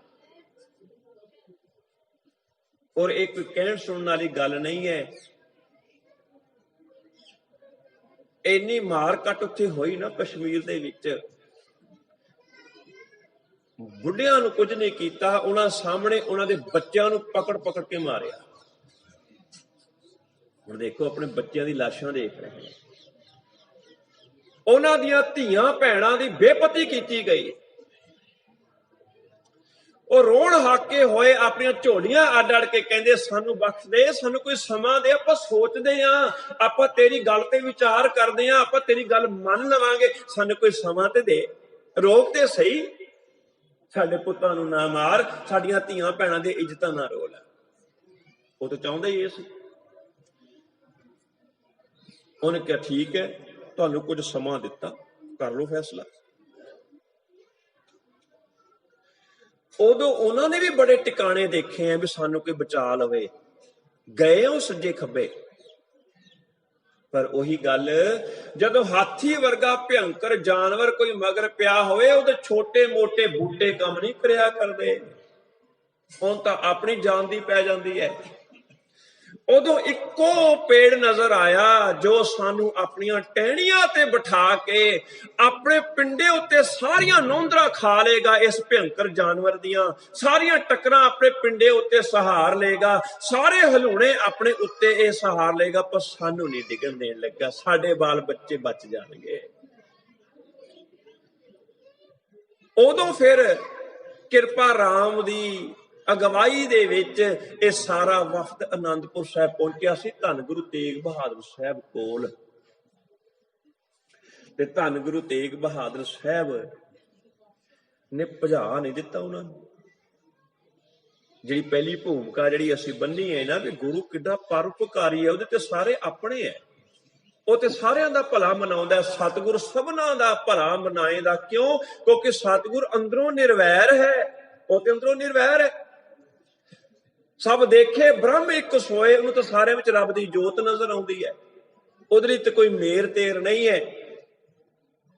ਗੁਰੂ ਆਪ ਜਨੇਊ ਤੇ ਨਹੀਂ ਪਾਉਂਦਾ, ਗੁਰੂ ਆਪ ਟਿੱਕੇ ਤੇ ਨਹੀਂ ਲਾਉਂਦਾ, ਗੁਰੂ ਆਪ ਬੋਦੀਆਂ ਤੇ ਨਹੀਂ ਰੱਖਦਾ, ਗੁਰੂ ਆਪ ਧੋਤੀਆਂ ਤੇ ਨਹੀਂ ਬੰਨਦਾ। ਪਰ ਅੱਜ ਵਿਪਤਾ ਉਹਨਾਂ ਤੇ। ਉਹ ਆਏ ਸਨ, ਸਾਡੀ ਬੋਦੀ ਖਤਰੇ ਵਿੱਚ ਹੈ, ਸਾਡਾ ਟਿੱਕਾ ਖਤਰੇ ਵਿੱਚ ਹੈ, ਸਾਡਾ ਜਨੇਊ ਖਤਰੇ ਵਿੱਚ ਹੈ, ਸਾਡੀਆਂ ਧੀਆਂ ਭੈਣਾਂ, ਸਾਡੇ ਬੱਚੇ ਖਤਰੇ ਵਿੱਚ ਨੇ। ਕਿਰਪਾ ਕਰੋ, ਸਾਨੂੰ ਬਚਾ ਲਓ। ਧੰਨ ਗੁਰੂ ਤੇਗ ਬਹਾਦਰ ਸਾਹਿਬ ਜੀ ਦਾ ਪਹਿਲਾ ਨਾਮ ਕਈ ਇਤਿਹਾਸਕਾਰਾਂ ਨੇ ਕਿਹਾ ਵੀ ਤਿਆਗ ਮਨ ਸੀ। ਫਿਰ ਜਿਸ ਵੇਲੇ ਚੌਥੀ ਜੰਗ ਹੋਈ ਕਰਤਾਰਪੁਰ ਦੀ, ਉਸ ਵੇਲੇ ਐਸੇ ਜੌਹਰ ਦਿਖਾਏ ਉਹਨਾਂ ਨੇ ਤੇਗ ਦੇ, ਉਹਨਾਂ ਦਾ ਨਾਂ ਤੇਗ ਬਹਾਦਰ ਰੱਖਿਆ ਗੁਰੂ ਸਾਹਿਬ ਜੀ ਨੇ, 6ਵੇਂ ਪਾਤਸ਼ਾਹ ਜੀ ਨੇ। ਮੈਂ ਜਦੋਂ ਇਹ ਨਾਵਾਂ ਨੂੰ ਦੇਖਦਾ, ਮੇਰੇ ਮਨ ਵਿੱਚ ਇੱਕ ਖਿਆਲ ਆਉਂਦਾ ਵੀ ਤਿਆਗ ਮੱਲ ਇਹ ਸੰਤ ਬਿਰਤੀ ਨੂੰ ਦਿਖਾਉਂਦਾ ਹੈ, ਕਿਉਂਕਿ ਸੰਤ ਹੀ ਤਿਆਗ ਸਕਦਾ ਹੈ, ਦੂਜਾ ਕੌਣ ਤਿਆਗੇਗਾ। ਤੇਗ ਬਹਾਦਰ ਸਿਪਾਹੀ ਬਿਰਤੀ ਨੂੰ ਵਿਖਾਉਂਦਾ ਹੈ। ਕਿਸੇ ਦੇ ਦੁੱਖ ਨੂੰ ਮਹਿਸੂਸ ਕਰਨ ਵਾਸਤੇ ਸੰਤ ਹੋਣਾ ਬੜਾ ਜ਼ਰੂਰੀ ਹੈ। ਸੰਤ ਹੀ ਕਿਸੇ ਦੇ ਦੁੱਖ ਨੂੰ ਸਮਝ ਸਕਦਾ ਹੈ, ਪਰ ਉਹਦੇ ਦੁੱਖ ਨੂੰ ਦੂਰ ਕਰਨ ਵਾਸਤੇ ਸਿਪਾਹੀ ਹੋਣਾ ਬੜਾ ਜ਼ਰੂਰੀ ਹੈ। ਉਹਦੇ ਵਾਸਤੇ ਜੂਝਣ ਦੇ ਲਈ ਸਿਪਾਹੀ ਹੋਣਾ ਵੀ ਬੜਾ ਜ਼ਰੂਰੀ ਹੈ। ਤੇ ਗੁਰੂ ਸੰਤ ਵੀ ਹੈ, ਗੁਰੂ ਸਿਪਾਹੀ ਵੀ ਹੈ। ਭਾਵੇਂ ਉਹ ਗੁਰੂ ਨਾਨਕ ਸਾਹਿਬ ਜੀ ਹੋਣ, ਭਾਵੇਂ ਉਹ ਗੁਰੂ ਗੋਬਿੰਦ ਸਿੰਘ ਸਾਹਿਬ ਜੀ ਹੋਣ, ਤੇ ਭਾਵੇਂ ਉਹ ਗੁਰੂ ਤੇਗ ਬਹਾਦਰ ਸਾਹਿਬ ਜੀ ਹੋਣ, ਸੰਤ ਵੀ ਨੇ ਤੇ ਸਿਪਾਹੀ ਵੀ ਨੇ। ਇਸ ਕਰਕੇ ਉਹਨਾਂ ਦੇ ਦੁੱਖਾਂ ਨੂੰ ਆਪਣਾ ਦੁੱਖ ਸਮਝਦੇ ਆ, ਉਹਨਾਂ ਦੇ ਦੁੱਖਾਂ ਨੂੰ ਉਹ ਆਪਣਾ ਦੁੱਖ ਸਮਝਦੇ ਆ। ਇਸ ਕਰਕੇ ਉਹਨਾਂ ਨੇ ਕਿਹਾ ਨਾ, ਤੁਸੀਂ ਚਿੰਤਾ ਨਾ ਕਰੋ। ਕੀ ਕਹਿੰਦਾ ਹੈ ਉਹ ਚਾਹੁੰਦਾ ਜੀ ਸਾਰੇ ਦੇ ਸਾਰੇ ਅਸੀਂ ਮੁਸਲਮਾਨ ਬਣ ਜਾਈਏ। ਸਤਿਗੁਰੂ ਜੀ ਕਹਿਣ ਲੱਗੇ ਤੇ ਧੱਕਾ ਹੈ, ਇਹ ਤੇ ਜ਼ੁਲਮ ਹੈ, ਇਹ ਤੇ ਕਿਸੇ ਦੇ ਹੱਕਾਂ ਦੇ ਉੱਤੇ ਡਾਕਾ ਹੈ। ਆਪਣੀ ਇੱਛਾ ਮੁਤਾਬਕ ਜੀ ਨਾ ਦੇਣਾ, ਇਹ ਤਾਂ ਜ਼ੁਲਮ ਹੈ, ਇਹ ਤਾਂ ਨਹੀਂ ਹੋਣਾ ਚਾਹੀਦਾ। ਫਿਰ ਇੱਕ ਗੱਲ ਕਹੀ, ਜਾਓ ਉਹਨੂੰ ਇੱਕ ਗੱਲ ਜਾ ਕੇ ਕਹਿ ਦਿਓ ਵੀ ਇੱਕ ਹੈ, ਜੇ ਤੂੰ ਉਹਨੂੰ ਬਣਾ ਲਵੇਂ ਆਪਾਂ ਸਾਰੇ ਬਣਦੇ ਆ। ਇੱਕ ਹੈ, ਗੁਰੂ ਤੇਗ ਬਹਾਦਰ ਸਾਹਿਬ ਜੀ ਨੇ ਆਪਣਾ ਨਾਮ ਪੇਸ਼ ਕੀਤਾ, ਇੱਕ ਹੈ, ਜੇ ਉਹ ਉਹਨੂੰ ਬਣਾ ਲਵੇ ਆਪਾਂ ਸਾਰੇ ਬਣਦੇ ਆ। ਗੱਲ ਪਹੁੰਚੀ, ਉਹ ਕਹਿਣ ਲੱਗਾ ਗੱਲ ਸੌਖੀ ਹੈ, ਪਿੱਛੇ ਮੈਂ ਸਾਰਿਆਂ ਨੂੰ ਮਾਰਦਾ ਫਿਰਦਾ, ਸਭ ਦੇ ਮਗਰ ਪਿਆ ਹੋਇਆ, ਕਈਆਂ ਦਾ ਵਿਰੋਧ ਸਹਿਣਾ ਪੈ ਰਿਹਾ, ਵਿਦਰੋਹ ਵੀ ਹੋ ਸਕਦਾ ਹੈ, ਸਾਡੇ ਆਪਣੇ ਕਈ ਮੁਸਲਮਾਨ ਸਾਡੇ ਖਿਲਾਫ ਖੜੇ ਹੋ ਸਕਦੇ ਨੇ ਵੀ ਇੰਨੀ ਕਤਲੋ ਗਾਰਤ ਵੇਖ ਕੇ ਇੱਕ ਨੂੰ ਬਣਾਉਣਾ ਸੌਖਾ ਹੈ, ਕਿੱਡਾ ਔਖਾ ਹੈ। ਬੰਦੇ ਨੂੰ ਲਾਲਚ ਦਈਏ ਤਾਂ ਉਹ ਮੰਨ ਸਕਦਾ ਹੈ, ਬੰਦੇ ਨੂੰ ਡਰਾਵੇ ਦਈਏ ਤਾਂ ਉਹ ਮੰਨ ਸਕਦਾ ਹੈ, ਬੰਦੇ ਦੇ ਅੰਦਰ ਮੋਹ ਮਾਇਆ ਪਸਾਰੀਏ ਤਾਂ ਉਹ ਬਦਲ ਸਕਦਾ। ਇੱਕ ਨੂੰ ਬਦਲਣਾ ਸੌਖਾ ਹੈ, ਉਹ ਵੀ ਮੰਨ ਗਏ। ਪਰ ਉਹ ਨਹੀਂ ਸੀ ਜਾਣਦੇ ਵੀ ਧੰਨ ਗੁਰੂ ਤੇਗ ਬਹਾਦਰ ਸਾਹਿਬ ਜੋ ਆਮ ਇਨਸਾਨ ਦੀਆਂ ਕਮਜ਼ੋਰੀਆਂ ਅਸੀਂ ਸਮਝੇ ਫਿਰਦੇ, ਉਹ ਥੋੜੀ ਨਾ, ਉਹ ਤੇ ਐਸਾ ਹੈ ਜਿਹੜਾ ਆਮ ਇਨਸਾਨਾਂ ਨੂੰ ਦੇਵਤੇ ਬਣਾ ਦਿੰਦਾ ਹੈ। ਉਹ ਆਪ ਕੈਸਾ ਹੋਏਗਾ। ਬਲਿਹਾਰੀ ਗੁਰ ਆਪਣੇ ਦਿਓ ਹਾੜੀ ਸਦਵਾਰ, ਜਿਨ ਮਾਨਸ ਤੇ ਦੇਵਤੇ ਕੀਏ ਕਰਤ ਨਾ ਲਾਗੀ ਵਾਰ। ਫਿਰ ਜਿੱਥੇ ਧੰਨ ਗੁਰੂ ਤੇਗ ਬਹਾਦਰ ਸਾਹਿਬ ਨੇ, ਉੱਥੇ ਨਾਲ ਸਿੱਖ ਵੀ ਨੇ ਜਿਨ੍ਹਾਂ ਨੇ ਪੂਰਾ ਪਾਠ ਪੜਿਆ ਹੋਇਆ। ਔਰ ਮੈਨੂੰ ਕਹਿ ਲੈਣ ਦੇਣਾ, ਚਾਂਦਨੀ ਚੌਕ ਦੇ ਵਿੱਚ ਗੁਰਬਾਣੀ ਪੜ੍ਹੀ ਗਈ ਇੱਕ ਬੜੇ ਅਲੱਗ ਤਰੀਕੇ ਨਾਲ। ਦਿੱਲੀ ਦੇ ਚਾਂਦਨੀ ਚੌਕ ਦੇ ਵਿੱਚ ਬਾਣੀ ਪੜ੍ਹੀ ਗਈ, ਪਰ ਇੱਕ ਅਲੱਗ ਤਰੀਕੇ ਦੇ ਨਾਲ। ਬਾਣੀ ਦੇ ਬੋਲ ਸਨ ਜੋ ਅਸੀਂ ਵੀ ਪੜ੍ਹਦੇ ਹਾਂ, ਤਨ ਮਨ ਕਾਟ ਕਾਟ ਸਭ ਅਰਪੀ। ਇਹ ਪੜ੍ਹਦੇ ਆ। ਪਰ ਅੱਜ ਭਾਈ ਮਤੀ ਦਾਸ ਜੀ ਨੇ ਇਹ ਦੱਸ ਦਿੱਤਾ ਵੀ ਕਿਵੇਂ ਤਨ ਮਨ ਕਟਵਾ ਕੇ ਨਾ ਅਰਪਣ ਕਰੀਦਾ, ਕਿਵੇਂ ਕਰੀਦਾ। ਕਿਤਨਾ ਪਿਆਰ ਹੋਏਗਾ ਨਾ। ਧੰਨ ਗੁਰੂ ਤੇਗ ਬਹਾਦਰ ਸਾਹਿਬ ਦੇ ਬੋਲ ਨੇ, ਗੁਣ ਗੋਬਿੰਦ ਗਾਇਓ ਨਹੀਂ, ਜਨਮ ਅਕਾਰਥ ਕੀਨ, ਕਹੋ ਨਾਨਕ ਹਰ ਭਜ ਮਨ, ਜੇ ਵਿਧ ਜਲ ਕੋ ਮੀਨ। ਜਿਵੇਂ ਮਛਲੀ ਦਾ ਜਲ ਨਾਲ ਪ੍ਰੇਮ ਹੈ ਨਾ, ਉਹਨੇ ਪ੍ਰੇਮ ਦੇ ਨਾਲ ਤੇ ਭਾਈ ਮਤੀ ਦਾ ਹਜੇ ਦੱਸ ਦਿੱਤਾ ਉਹ ਪ੍ਰੇਮ ਕਿਹੋ ਜਿਹਾ ਹੁੰਦਾ। ਫੱਟਿਆਂ ਵਿੱਚ ਨਪੀੜਿਆ ਹੋਇਆ ਉਹਨਾਂ ਨੂੰ, ਭਿਅੰਕਰ ਮੂੰਹ ਵਾਲੇ ਜਲਾਦ ਖੜੇ, ਤਿੱਖਾ ਆਰਾ ਤੇ ਕਿਹਾ ਨਾ ਕਾਜ਼ੀ ਅਬਦੁਲ ਵਹਾਬ ਸੀ ਕਾਜ਼ੀ ਦਾ ਨਾਮ। ਉਹਨੇ ਕਿਹਾ, ਕਹਿੰਦੇ ਦੇਖ ਕੇ ਨਾ ਚਿਹਰਿਆਂ ਤੇ ਤੈਨੂੰ ਲੱਗਦਾ ਵੀ ਚੀਰਨ ਲੱਗਿਆ ਦੇਰ ਲਾਉਣਗੇ। ਆ ਵੇਖ ਆਰੇ ਨੂੰ, ਇਹਦੇ ਦੰਦੇ ਵੇਖ, ਤੇਰੇ ਸਿਰ ਦੇ ਵਿੱਚ ਧੱਸ ਜਾਣਗੇ, ਉਹ ਬੜੀ ਪੀੜ ਹੋਏਗੀ, ਤੈਨੂੰ ਚੀਰ ਸਿੱਟਾਂਗੇ। ਹਾਲੇ ਵੀ ਵਕਤ ਹੈ, ਸੋਚ ਲੈ, ਵਿਚਾਰ ਲੈ, ਆਪਣੇ ਪਰਿਵਾਰ ਵਿੱਚ ਖੁਸ਼ੀ ਨਾਲ ਰਹਿ, ਅਸੀਂ ਵੀ ਤੈਨੂੰ ਬਹੁਤ ਕੁਝ ਦਿੰਦੇ ਆ। ਭਾਈ ਮਤੀ ਦਾਸ ਜੀ ਕਹਿਣ ਲੱਗੇ, ਚੰਗਾ ਕੀਤਾ ਤੁਸੀਂ ਵਿਚਾਰਨ ਦਾ ਸਮਾਂ ਦੇ ਦਿੱਤਾ, ਮੈਂ ਵਿਚਾਰ ਲਿਆ। ਕੀ ਵਿਚਾਰਿਆ? ਕਹਿਣ ਲੱਗੇ, ਕਿਰਪਾ ਕਰਿਓ, ਜਦੋਂ ਇਹ ਆਰਾ ਚੱਲੇ ਮੇਰੇ ਦੋ ਟੁਕੜੇ ਹੋਣ, ਮੇਰਾ ਮੂੰਹ ਮੇਰੇ ਗੁਰੂ ਵੱਲ ਕਰ ਦੇਣਾ। ਮੈਂ ਅਖੀਰ ਤੱਕ ਉਹਦੇ ਦਰਸ਼ਨ ਕਰਨਾ ਚਾਹੁੰਦਾ। ਹੈ ਨਾ ਮੱਛੀ ਵਰਗਾ, ਪਾਣੀ ਤੇ ਮੱਛੀ ਵਰਗਾ ਪ੍ਰੇਮ। ਕਿਵੇਂ ਆਪਣਾ ਕੱਟ ਕੇ ਗੁਰੂ ਨੂੰ ਅਰਪਣ ਕਰ ਦਿੱਤਾ। ਤੇ ਅਗਲੀ ਪੰਕਤੀ ਕੀ ਸੀ? ਤਨ ਮਨ ਕਾਟ ਕਾਟ ਸਭ ਅਰਪੀ, ਵਿੱਚ ਅਗਨੀ ਆਪ ਜਲਾਈ, ਵਿੱਚ ਅਗਨੀ ਆਪ ਜਲਾਈ, ਵਿੱਚ ਅਗਨੀ ਆਪ।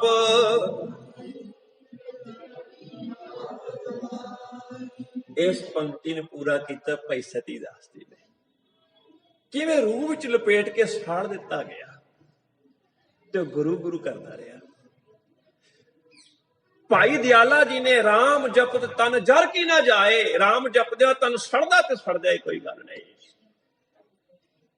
ਕਿਵੇਂ ਭਾਈ ਮਤੀ ਦਾਸ ਜੀ, ਕਰਵਤ ਭਲਾ ਨਾ ਕਰਵਟ ਤੇਰੀ, ਆਰਾ ਭਲਾ ਹੈ ਪਰ ਗੁਰੂ ਦੀ ਪਿੱਠ ਇਹ ਨਹੀਂ। ਕਿਵੇਂ ਬਾਣੀ ਵੇਖੋ ਕਿਸ ਤਰੀਕੇ ਦੇ ਨਾਲ ਉੱਥੇ ਪੜ੍ਹੀ ਜਾ ਰਹੀ ਹੈ, ਪ੍ਰੈਕਟੀਕਲ ਰੂਪ ਵਿੱਚ। ਧੰਨ ਗੁਰੂ ਤੇਗ ਬਹਾਦਰ ਸਾਹਿਬ ਜੀ ਨੂੰ ਜਿਸ ਵੇਲੇ ਸ਼ਹੀਦ ਕੀਤਾ ਜਾ ਰਿਹਾ ਨਾ, ਉਸ ਵੇਲੇ ਇੱਕ ਨੇ ਬੜੀ ਖੂਬਸੂਰਤ ਗਾਥਾ ਲਿਖੀ। ਕਹਿਣ ਲੱਗੇ, ਕਾਜ਼ੀ ਕਹਿਣ ਲੱਗਾ ਡਰਾਉਣ ਦਾ ਬੜਾ ਯਤਨ ਕੀਤਾ, ਲੋਭ ਲਾਲਚ ਦੇ ਬੜੇ ਯਤਨ ਕੀਤੇ, ਡੋਲਦੇ ਹੀ ਨਹੀਂ। ਤੂੰ ਮਰ ਗਿਆ, ਤੇਰੇ ਕੋਲ ਕੁਝ ਹੋਰ ਨਹੀਂ ਹੈ, ਡਰਾ ਇਹਨਾਂ ਨੂੰ। ਹੁਣ ਸਾਡੇ ਕੋਲ ਡਰਾਉਣ ਨੂੰ ਕੀ ਰਹਿ ਗਿਆ? ਇਹਨਾਂ ਨੂੰ ਆਪਣੇ ਪਿਆਰਿਆਂ ਨਾਲ ਆਪਣੇ ਤੋਂ ਵੀ ਵੱਧ ਪਿਆਰ ਹੈ, ਉਹ ਤਾਂ ਸ਼ਹੀਦ ਕਰਤੇ ਇਹਨਾਂ ਦੇ ਸਾਹਮਣੇ। ਇਹ ਡੋਲੇ ਨੇ, ਹੱਦ ਹੋ ਗਈ। ਬੇਗਾਨਿਆਂ ਦੇ ਲਈ ਕੋਈ ਆਪਣਿਆਂ ਨੂੰ ਵੀ ਨਿਸ਼ਾਵਰ ਕਰਦਾ, ਬੇਗਾਨਿਆਂ ਦੇ ਲਈ ਕੋਈ ਆਪਣਿਆਂ ਨੂੰ ਵੀ ਨਿਸ਼ਾਵਰ ਕਰਦਾ ਹੈ। ਕੈਸਾ ਜੀਰਾ ਹੈ ਇਸ ਦਾ। ਕੁਛ ਕਰ, ਕੋਈ ਡਰਾ। ਤੈਨੂੰ ਮੈਂ ਕਹਿਣਾ ਚਾਹੁੰਦਾ, ਦੂਜਿਆਂ ਦੀ ਮੌਤ ਫਿਰ ਦੂਜਿਆਂ ਦੀ ਮੌਤ ਹੁੰਦੀ ਹੈ, ਆਪਣੀ ਮੌਤ ਆਪਣੀ ਹੁੰਦੀ ਹੈ। ਹੁਣ ਤੇਰੇ ਕੋਲ ਆਹੀ ਹੈ, ਇਹਦੀ ਆਪਣੀ ਮੌਤ ਹੈ, ਹੁਣ ਉਹਦੇ ਸਹਾਰਾ ਲੈ। ਤੇ ਉਹ ਸਾਖੀ ਕਰ ਲਿਖਦਾ, ਉਸ ਜਲਾਦ ਨੇ ਆਪਣਾ ਜਿਹੜਾ ਹਥਿਆਰ ਸੀ ਨਾ, ਜਿਹਦੇ ਨਾਲ ਉਹਨੇ ਸਿਰ ਵੱਢਣਾ ਸੀ, ਇਹਨਾਂ ਦੇ ਸਾਹਮਣੇ ਜਾ ਕੇ ਤਿੱਖਾ ਕੀਤਾ, ਨਾਲੇ ਘੂਰ ਘੂਰ ਕੇ ਦੇਖਿਆ ਵੀ ਤੁਹਾਡੇ ਵਾਸਤੇ ਕਰ ਰਹੇ ਹੈ। ਆਲੇ ਦੁਆਲੇ ਲੋਕ ਖੜੇ, ਉਹਨਾਂ ਦੇ ਸਾਹ ਸੁੱਕਿਆ ਪਿਆ। ਜਿਸ ਵੇਲੇ ਘੂਰਦਾ ਹੈ ਨਾ, ਇਹਨਾਂ ਦੇ ਅੰਦਰੋਂ ਹੂਕ ਨਿਕਲਦੀ ਹੈ। ਸਤਿਗੁਰੂ ਜੀ ਮੁਸਕਰਾ ਦਿੰਦੇ, ਉਹ ਦੇਖਦਾ ਤੇ ਇਹ ਡਰਾਉਣਾ ਚਾਹੁੰਦਾ, ਸਤਿਗੁਰੂ ਜੀ ਮੁਸਕਰਾ ਦਿੰਦੇ ਇਹਦੇ ਵੱਲ ਵੇਖ ਕੇ। ਅਖੀਰ ਫਿਰ ਪੈਂਤਲਾ ਲੈਂਦਾ, ਉੱਠਦਾ, ਇਹ ਹਵਾ 'ਚ ਲਹਿਰਾਉਂਦਾ ਹੈ। ਲੋਕਾਂ ਦੇ ਮਨ ਵਿੱਚ ਫਿਰ ਆਵਾਜ਼ ਨਿਕਲਦੀ, ਹਾਏ।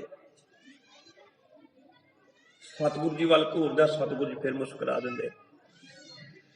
ਫਿਰ ਲਹਿਰਾਂਦਾ ਲਹਿਰਾਂਦਾ ਸਤਿਗੁਰੂ ਜੀ ਇੱਕ ਦਰਖਤ ਦੇ ਹੇਠਾਂ ਬੈਠੇ ਨੇ, 2-4 ਪ੍ਰਹਾਰ ਕਰਦਾ ਉੱਪਰੀਆਂ ਟਹਿਣੀਆਂ ਉੱਤੇ, ਟਹਿਣੀ ਕਟਕ ਦੇ ਕੇ ਟੁੱਟ ਕੇ ਉਹ ਜਾ ਕੇ ਡਿੱਗਦੀਆਂ। ਸਾਰੇ ਲੋਕਾਂ ਦੇ ਮਨ ਵਿੱਚੋਂ, ਮੂੰਹ ਵਿੱਚੋਂ ਤਰਾਹ ਦੀ ਆਵਾਜ਼ ਨਿਕਲਦੀ ਹੈ।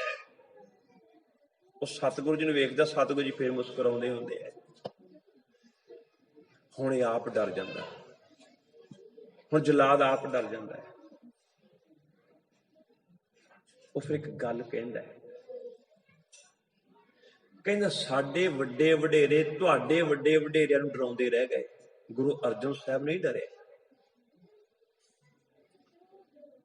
ਤੁਹਾਡੇ ਸਿੱਖਾਂ ਨੂੰ ਡਰਾਉਂਦੇ ਡਰਾਉਂਦੇ ਰਹਿ ਗਏ, ਉਹ ਨਹੀਂ ਡਰੇ। ਹੁਣ ਮੈਂ ਤੁਹਾਨੂੰ ਡਰਾਉਣ ਦਾ ਯਤਨ ਕਰਦਾ, ਤੁਸੀਂ ਨਹੀਂ ਡਰਦੇ, ਤੁਸੀਂ ਮੈਨੂੰ ਡਰਾ ਦਿੱਤਾ।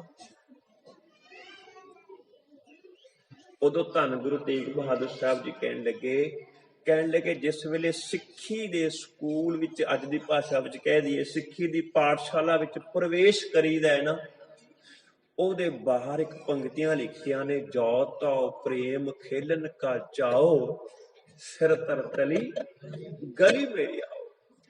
ਉੱਥੇ ਪ੍ਰਵੇਸ਼ ਕਰਨ ਦੀ ਸ਼ਰਤ ਹੀ ਇਹ ਹੈ ਵੀ ਆਪਣਾ ਸਿਰ ਤਲੀ ਤੇ ਰੱਖ ਕੇ ਆਉਣਾ ਹੈ। ਜਿੱਥੇ ਪ੍ਰਵੇਸ਼ ਹੋਣ ਦੀ ਇਹ ਸ਼ਰਤ ਹੋਵੇ, ਉਹਦੇ ਅੰਦਰ ਪੜ੍ਹਾਈ ਕੈਸੀ ਹੁੰਦੀ ਹੋਵੇਗੀ। ਸੋਚ, ਤੂੰ ਬਾਬੇ ਨਾਨਕ ਦੇ ਮੁਰੀਦਾਂ ਨੂੰ ਡਰਾ ਨਹੀਂ ਸਕੇਗਾ। ਪਰ ਹੁਣ ਮੈਂ ਤੈਨੂੰ ਕਹਿਣਾ ਚਾਹੁੰਦਾ, ਤੇਰੇ ਮਾਲਕ ਬੜੇ ਡਾਢੇ। ਜੇ ਤੂੰ ਆਪਣਾ ਕੰਮ ਨਾ ਕੀਤਾ ਨਾ, ਤਾਂ ਉਹਨਾਂ ਦਾ ਕਹਿਰ ਤੇਰੇ ਤੇ ਵਰਤੇਗਾ। ਮੈਂ ਨਹੀਂ ਚਾਹੁੰਦਾ ਮੇਰੇ ਕਰਕੇ ਤੇਰਾ ਕੁਝ ਬੁਰਾ ਹੋਵੇ। ਵੇਖੋ ਮੇਰਾ ਬਾਬਾ ਕਿੱਡਾ ਜੇਰਾ, ਉਹ ਜਲਾਦਾਂ ਦਾ ਵੀ ਭਲਾ ਮੰਗਦਾ। ਉਹਨੇ ਹੋਕਾ ਭਰਿਆ, ਲੰਮਾ ਜਿਹਾ ਸਾਹ ਲਿਆ, ਉਹਨੇ ਪ੍ਰਹਾਰ ਕੀਤਾ ਤੇ ਧੰਨ ਗੁਰੂ ਤੇਗ ਬਹਾਦਰ ਸਾਹਿਬ ਦਾ ਸੀਸ ਧੜ ਤੋਂ ਅਲੱਗ ਕਰ ਦਿੱਤਾ। ਮੇਰੇ ਸਤਿਗੁਰੂ ਨੇ ਆਪਣਾ ਸੀਸ ਤੇ ਧੜ ਤੋਂ ਅਲੱਗ ਕਰਵਾ ਦਿੱਤਾ, ਪਰ ਧੱਕੇ ਨਾਲ ਕਿਸੇ ਮੱਥੇ ਤੇ ਟਿੱਕਾ ਪੂੰਝਿਆ ਜਾਂਦਾ ਸੀ, ਧੱਕੇ ਨਾਲ ਕਿਸੇ ਸਿਰ ਦੀ ਬੋਦੀ ਕੱਟੀ ਜਾਂਦੀ ਸੀ, ਧੱਕੇ ਨਾਲ ਕਿਸੇ ਦਾ ਜਨੇਊ ਲਾਇਆ ਜਾ ਰਿਹਾ ਸੀ। ਮੇਰੇ ਮਾਲਕ ਨੇ ਲਾਉਣ ਨਹੀਂ ਦਿੱਤਾ, ਨਾ ਧੱਕੇ ਨਾਲ ਪਾਉਣ ਦਿੱਤਾ ਸੀ ਗੁਰੂ ਨਾਨਕ ਸਾਹਿਬ ਜੀ ਨੇ, ਨਾ ਧੰਨ ਗੁਰੂ ਤੇਗ ਬਹਾਦਰ ਸਾਹਿਬ ਨੇ ਧੱਕੇ ਨਾਲ ਉਤਾਰਨ ਦਿੱਤਾ। ਆਹ ਹੈ ਜੇਰਾ ਮੇਰੇ ਮਾਲਕ ਦਾ। ਧੰਨ ਗੁਰੂ ਤੇਗ ਬਹਾਦਰ ਸਾਹਿਬ ਜੀਓ, ਤੁਹਾਡੇ ਕਰਕੇ ਇੱਕ ਪੂਰੀ ਕੌਮ ਅੱਜ ਖੁਸ਼ਮਈ ਜੀਵਨ ਬਤੀਤ ਕਰ ਰਹੀ ਹੈ। ਤੁਹਾਡੇ ਕਰਕੇ ਅੱਜ ਉਹਨਾਂ ਦੇ ਘਰਾਂ ਵਿੱਚ ਚੁੱਲ੍ਹੇ ਜਲਦੇ ਆ। ਸਿੱਖਾ, ਤੈਨੂੰ ਮਾਣ ਹੋਣਾ ਚਾਹੀਦਾ, ਤੈਨੂੰ ਮਾਣ ਹੋਣਾ ਚਾਹੀਦਾ। ਤੇਰੇ ਬਾਪੂ ਦਾ ਸਦਕਾ ਇੱਕ ਐਡੀ ਵੱਡੀ ਕੌਮ ਜੋ ਹਿੰਦੁਸਤਾਨ ਤੇ ਪਹਿਲੇ ਨੰਬਰ ਤੇ ਅੱਜ ਖੁਸ਼ ਰਹਿ ਰਹੀ ਹੈ, ਤੇਰੇ ਬਾਪੂ ਕਰਕੇ। ਕਰਜ਼ਾ ਹੈ ਤੇਰੇ ਬਾਪੂ ਦਾ ਉਹਨਾਂ ਦੇ ਸਿਰ ਤੇ, ਤੈਨੂੰ ਮਾਣ ਹੋਣਾ ਚਾਹੀਦਾ। ਕਵੀ ਨੇ ਕਲਮ ਚੁੱਕੀ ਤੇ ਇਸ ਤਰ੍ਹਾਂ ਉਹਨੇ ਬਿਆਨ ਕੀਤਾ, ਬੁੱਲੇ ਸ਼ਾਹ ਦੀ ਕਲਮ ਦੇ ਵਿੱਚੋਂ ਇੰਜ ਹੋਇਆ ਇਜ਼ਹਾਰ ਨਾ ਹੁੰਦਾ, ਜੋ ਕੁਝ ਅੱਖਾਂ ਵੇਖ ਰਹੀਆਂ ਨੇ ਐਸਾ ਕੋਈ ਪਾਸਾਰ ਨਾ ਹੁੰਦਾ। ਮੰਦਰਾਂ ਵਿੱਚ ਨਾ ਟੱਲ ਖੜਕਦੇ, ਪੂਜਾ ਲਈ ਕੋਈ ਤਿਆਰ ਨਾ ਹੁੰਦਾ, ਉਹ ਨਾ ਕੋਈ ਰਾਮ ਉਪਾਸ਼ਕ ਹੁੰਦਾ, ਜਪਦਾ ਕੋਈ ਮੁਰਾਰ ਨਾ ਹੁੰਦਾ, ਨਾ ਹੁੰਦੇ ਇੱਥੇ ਜਗਰਾਤੇ, ਮਾਤਾ ਦਾ ਦਰਬਾਰ ਨਾ ਹੁੰਦਾ, ਸੁਨਤ ਸਭ ਨੇ ਕੀਤੀ ਹੁੰਦੀ, ਜੰਜੂਆਂ ਦਾ ਗਲਹਾਰ ਨਾ ਹੁੰਦਾ, ਤੇਗ ਬਹਾਦਰ ਅਵਤਾਰ ਨਾ ਹੁੰਦਾ, ਹਿੰਦ ਦਾ ਬੇੜਾ ਪਾਰ ਨਾ ਹੁੰਦਾ। ਹਿੰਦ ਦਾ ਬੇੜਾ ਕਦੇ ਪਾਰ ਨਹੀਂ ਸੀ ਹੋਣਾ ਜੇ ਧੰਨ ਗੁਰੂ ਤੇਗ ਬਹਾਦਰ ਸਾਹਿਬ, ਧੰਨ ਗੁਰੂ ਗੋਬਿੰਦ ਸਿੰਘ ਸਾਹਿਬ ਜੀ ਨਾ ਹੁੰਦੇ। ਆਹ ਹੈ ਜੇਰਾ, ਆਹ ਹੈ ਦਰਵੇਸ਼। ਦਰਵੇਸ਼ਾਂ ਨੂੰ ਲੋੜੀਐ ਰੁੱਖਾਂ ਦੀ ਜੀਰਾਂਦ। ਐਡਾ ਜੇਰਾ ਜਿਹੜਾ ਆਪਣਾ ਆਪ ਤੇ ਸਾਰਾ ਕੁਝ ਲੁਟਾ ਦੇਵੇ, ਪਰ ਜਿਹੜਾ ਇਹਦੀ ਸ਼ਰਨ ਵਿੱਚ ਆਇਆ ਉਹਨੂੰ ਤੱਤੀ ਵਾਹ ਵੀ ਨਾ ਲੱਗਣ ਦੇਵੇ, ਉਸਦਾ ਸਾਰਾ ਪਰਿਵਾਰ ਬਚਾ ਲਵੇ। ਅਸੀਂ ਉਸ ਘਰ ਦੇ ਵਾਰਸ ਹਾਂ ਜਿਸ ਨੇ ਕਿਸੇ ਦੇ ਘਰ ਦੇ ਦੀਵੇ ਬੁਝਾਏ ਨਹੀਂ। ਨਹੀਂ ਤੇ ਬਹੁਤੀ ਵਾਰੀ ਦੂਜੇ ਧਰਮਾਂ ਨੇ ਦੀਵੇ ਬੁਝਾਈ ਜਦੋਂ ਵੀ ਦਾ ਲੱਗਾ। ਤੁਸੀਂ ਦੇਖ ਲਓ, ਭਾਵੇਂ ਅੱਜ ਵੇਖ ਲਓ, ਭਾਵੇਂ ਪੁਰਾਤਨ ਵੇਖ ਲਓ, ਜਦੋਂ ਵੀ ਦਾ ਲੱਗਾ ਇੱਕ ਧਰਮ ਨੇ ਦੂਜੇ ਧਰਮ ਦੇ ਦੀਵੇ ਬੁਝਾਈ ਹੈ। ਜਦੋਂ ਮੁਸਲਮਾਨ ਜੋ ਅਸਲੀ ਧਰਮ ਨੂੰ ਨਾ ਸਮਝ ਸਕੇ, ਸਿਰਫ ਇਸੇ ਵਿੱਚ ਹੀ ਵਹਿ ਗਏ, ਉਹਨਾਂ ਨੇ ਦੂਜਿਆਂ ਦੇ ਦੀਵੇ ਬੁਝਾਏ। ਤੇ ਅੱਜ ਜੇ ਇਹਨਾਂ ਦੀ ਵਾਰੀ ਆਈ, ਇਹਨਾਂ ਨੇ ਬੁਝਾਏ। 84 ਦੇ ਵਿੱਚ ਬੁਝਾਏ ਇਹਨਾਂ ਨੇ। ਪਰ ਸਿੱਖਾ, ਤੇਰਾ ਧਰਮ ਦੀਵੇ ਬੁਝਾਉਣ ਵਾਲਾ ਨਹੀਂ ਕਿਸੇ ਦੇ, ਉਹਨਾਂ ਦੇ ਦੀਵੇ ਜਗਾਉਣ ਵਾਲਾ। ਤੈਨੂੰ ਮਾਣ ਹੋਣਾ ਚਾਹੀਦਾ। ਇਹ ਹਨੇਰਾ ਪਸਾਰਨ ਵਾਲਾ ਨਹੀਂ, ਇਹ ਚਾਨਣ ਪਸਾਰਨ ਵਾਲਾ ਹੈ। ਕਿਉਂ? ਕਿਉਂਕਿ ਜੁੜਿਆ ਉਹਦੇ ਨਾਲ ਹੈ ਗੁਰਬਾਣੀ। ਇਸ ਜੱਗ ਮੈਂ ਚਾਨਣ, ਇਹ ਚਾਨਣ ਨਾਲ ਜੁੜਿਆ, ਇਹ ਕਿਸੇ ਦੇ ਜੀਵਨ ਚ ਹਨੇਰਾ ਨਹੀਂ ਪਸਰਨ ਦਿੰਦਾ। ਇਹ ਸਗੋਂ ਦੂਜਿਆਂ ਦੇ ਜੀਵਨ 'ਚ ਚਾਨਣ ਹੀ ਪਸਾਰਦਾ ਹੈ। ਗੁਰੂ ਪਿਆਰ ਵਾਲਿਓ, ਧੰਨ ਗੁਰੂ ਤੇਗ ਬਹਾਦਰ ਸਾਹਿਬ ਜੀ ਦਾ ਆਪਾਂ ਪੁਰਬ ਮਨਾ ਰਹੇ ਹਾਂ। ਇੱਕ ਗੱਲ ਕਹਿ ਕੇ ਮੈਂ ਸਮਾਪਤੀ ਕਰਾਂ। ਉਹਨਾਂ ਨੇ ਤੇ ਕਿਸੇ ਦੂਸਰੇ ਡੁੱਬਦੇ ਹੋਏ ਧਰਮ ਨੂੰ ਬਚਾਇਆ, ਡੁੱਬਣ ਨਾ ਦਿੱਤਾ। ਉਹਨਾਂ ਨੇ ਕਿਸੇ ਦੂਸਰੇ ਧਰਮ ਨੂੰ ਡੁੱਬਣ ਨਾ ਦਿੱਤਾ। ਪਰ ਸਿੱਖਾਂ, ਮੈਂ ਤੈਨੂੰ ਅੱਜ ਇੱਕ ਗੱਲ ਕਹਿਣੀ ਚਾਹੁੰਦਾ, ਕਿਤੇ ਐਸੀ ਗੱਲ ਤੇ ਨਹੀਂ ਕਿਤੇ ਤੂੰ ਆਪ ਹੀ ਡੁੱਬ ਰਿਹਾ ਹੋਵੇਂ, ਕਿਤੇ ਤੂੰ ਗੁਰੂ ਕੋਲ ਬੈਠਣਾ ਛੱਡ ਗਿਆ ਹੋਵੇਂ ਤੇ ਆਪ ਹੀ ਡੁੱਬ ਰਿਹਾ ਹੋਵੇਂ। ਕਿਉਂਕਿ ਅੱਜ ਸ਼ਕਲਾਂ ਦੱਸਦੀਆਂ, ਕਈਆਂ ਨੇ ਤੇ ਕੇਸ ਹੀ ਕਟਾ ਲਏ, ਬੱਚਿਆਂ ਨੇ, ਹੈ ਸਿੱਖਾਂ ਦੇ ਬੱਚੇ, ਅੰਮ੍ਰਿਤਪਾਨ ਕਰਨ ਲਈ ਪਤਾ ਨਹੀਂ ਕਿਹੜੀ ਸੋਚ, ਛਕ ਲਾਂਗੇ, ਮਰ ਜਾਵਾਂਗੇ ਉਦੋਂ ਛਕ ਲਵਾਂਗੇ, ਕਦੋਂ ਛਕ ਲਵਾਂਗੇ। ਵਿਲੰਬ ਕਿਹਦਾ ਕਰਨਾ ਚਾਹੀਦਾ? ਨਾ ਵਿਲੰਬ ਧਰਮੰ ਵਿਲੰਬ ਪਾਪੰ। ਧਰਮ ਨੂੰ ਥੋੜਾ ਦੇਰੀ ਕਰਨੀ ਚਾਹੀਦੀ, ਪਾਪ ਨੂੰ ਦੇਰੀ ਕਰੋ। ਅੱਜ ਮੈਂ ਦੇਖਦਾ ਕਈਆਂ ਨੇ ਦਸਤਾਰਾਂ ਸਜਾਈਆਂ ਹੁੰਦੀਆਂ, ਠੇਕਿਆਂ ਤੇ ਖੜੇ ਹੁੰਦੇ। ਜਦੋਂ ਪੰਜਾਬ ਦਾ ਨਾਂ ਆਵੇ ਤੇ ਪਹਿਲੇ ਨੰਬਰ ਤੇ ਆਵੇ ਨਸ਼ਾ ਕਰਨ ਦੇ ਵਿੱਚ, ਸ਼ਰਮ ਨਹੀਂ ਆਉਂਦੀ? ਸ਼ਰਮ ਨਹੀਂ ਆਉਂਦੀ? ਗੁਰੂ ਤੇਗ ਬਹਾਦਰ ਸਾਹਿਬ ਜੀ, ਜਿਨ੍ਹਾਂ ਨੇ ਦੂਸਰੇ ਧਰਮ ਨੂੰ ਡੁੱਬਣ ਨਹੀਂ ਦਿੱਤਾ, ਅੱਜ ਆਪਣੀਆਂ ਹਰਕਤਾਂ ਕਰਕੇ ਅਸੀਂ ਆਪ ਡੁੱਬ ਰਹੇ ਹਾਂ। ਸਾਨੂੰ ਕੁਛ ਤੇ ਲਾਜ ਹੋਣੀ ਚਾਹੀਦੀ, ਕੁਝ ਤੇ ਲਾਜ ਹੋਣੀ ਚਾਹੀਦੀ। ਅਸੀਂ ਵਾਰਸ ਕਿਸ ਕਰਦੇ ਆ? ਆਪਾਂ ਧੰਨ ਗੁਰੂ ਨਾਨਕ ਸਾਹਿਬ ਦੇ ਪੁੱਤਰ ਹਾਂ, ਧੰਨ ਗੁਰੂ ਤੇਗ ਬਹਾਦਰ ਸਾਹਿਬ, ਧੰਨ ਗੁਰੂ ਗੋਬਿੰਦ ਸਿੰਘ ਸਾਹਿਬ ਦੇ ਪੁੱਤਰ। ਠੇਕਿਆਂ ਤੇ ਖੜੇ ਚੰਗੇ ਲੱਗਦੇ ਆ? ਪਹਿਲੇ ਨੰਬਰ ਤੇ ਪੰਜਾਬ ਆ ਰਿਹਾ ਹੈ। ਜਦੋਂ ਨਸ਼ਿਆਂ ਦੀ ਗੱਲ ਆਉਂਦੀ, ਕਿੱਦਾਂ ਦੇ ਨਸ਼ੇ? ਤੂੰ ਤੇ ਦੂਜਿਆਂ ਨੂੰ ਅੰਮ੍ਰਿਤ ਛਕਾਉਣਾ ਸੀ, ਤੂੰ ਤੇ ਦੂਜਿਆਂ ਨੂੰ ਅੰਮ੍ਰਿਤ ਨਾਲ ਜੋੜਨਾ ਸੀ, ਤੇ ਦੂਜਿਆਂ ਨੂੰ ਨਸ਼ਿਆਂ ਤੋਂ ਬਚਾਉਣਾ, ਤੂੰ ਆਪ ਡਿੱਗ ਪਿਆ ਉਹਦੇ ਵਿੱਚ। ਆ ਦੇਖ, ਗੁਰੂ ਨੇ ਕਿੰਨੇ ਕਮਾਲ ਦਾ ਜੀਵਨ ਬਤੀਤ ਕਰਕੇ ਤੇਰੇ ਸਾਹਮਣੇ ਰੱਖਿਆ। ਤੂੰ ਤੇ ਦੂਜਿਆਂ ਦੇ ਰੋਗ ਦੂਰ ਕਰਨ ਵਾਲਾ ਹੈ।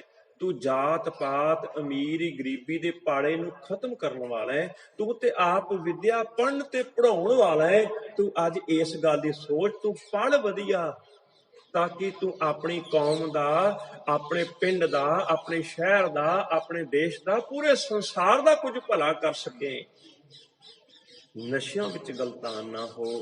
ਕਿਤੇ ਐਸਾ ਨਾ ਹੋਵੇ ਅਸੀਂ ਇੱਕ ਫਾਰਮੈਲਿਟੀ ਦੇ ਲਈ ਕੋਈ ਪੁਰਬ ਮਨਾਈਏ ਤੇ ਮੁੜ ਕੇ ਭੁੱਲ ਜਾਈਏ। ਨਾ, ਮਾਣ ਕਰੀਏ ਸਾਡਾ ਗੁਰੂ, ਜੋ ਕੇਵਲ ਸਾਡਾ ਨਹੀਂ, ਇਹ ਸਾਰਿਆਂ ਵਾਸਤੇ ਸਾਂਝਾ। ਖੱਤਰੀ, ਬ੍ਰਾਹਮਣ, ਸ਼ੂਦ, ਵੈਸ਼, ਉਪਦੇਸ਼, ਚੌਂ ਵਰਨਾ ਕੋ ਸਾਂਝਾ। ਬਾਬਾ ਨਾਨਕ ਸਭ ਦਾ ਸਾਂਝਾ ਹੈ ਤੇ ਤੂੰ ਉਸ ਘਰ ਦਾ ਵਾਰਸ ਹੈ। ਤੈਨੂੰ ਮਾਣ ਹੋਣਾ ਚਾਹੀਦਾ। ਜਿਵੇਂ ਮੇਰੇ ਮਾਲਕ ਨੇ ਰਹਿਮਤ ਕੀਤੀ ਹੈ, ਆਪ ਸਮੂਹ ਸੰਗਤਾਂ ਦੇ ਨਾਲ ਸਾਂਝ ਪਾਈ ਹੈ। ਕਿਉਂਕਿ ਵੀਰ ਜੀ ਹੋਰਾਂ ਨੇ ਕਿਹਾ ਸੀ ਵੀ ਇਹ ਸਾਲਾਨਾ ਸਮਾਗਮ ਹੈ, ਲਗਭਗ ਇਤਿਹਾਸ ਜਿਹੜਾ ਹੈਗਾ ਉਹ ਬੋਲਿਆ ਹੀ ਜਾਂਦਾ ਹੈ। ਤੁਸੀਂ ਥੋੜਾ ਜਿਹਾ ਗੁਰੂ ਮਹਿਮਾ ਦੇ ਉੱਤੇ ਬੋਲਣਾ ਹੈ। ਤੇ ਜਿਵੇਂ ਮੇਰੇ ਮਾਲਕ ਨੇ ਰਹਿਮਤ ਕੀਤੀ ਹੈ, ਆਪ ਸਮੂਹ ਸੰਗਤਾਂ ਦੀ ਸੇਵਾ ਕਰ ਸਕਿਆ ਹਾਂ ਜੀ। ਹੋਈਆਂ ਅਨੇਕ ਭੁੱਲਾਂ ਲਈ ਦਾਸ ਖਿਮਾ ਦਾ ਜਾਚਕ ਹੈ। ਫਤਿਹ ਪ੍ਰਵਾਨ ਕਰੋ ਜੀ। ਵਾਹਿਗੁਰੂ ਜੀ ਕਾ ਖਾਲਸਾ, ਵਾਹਿਗੁਰੂ ਜੀ ਕੀ ਫਤਿਹ।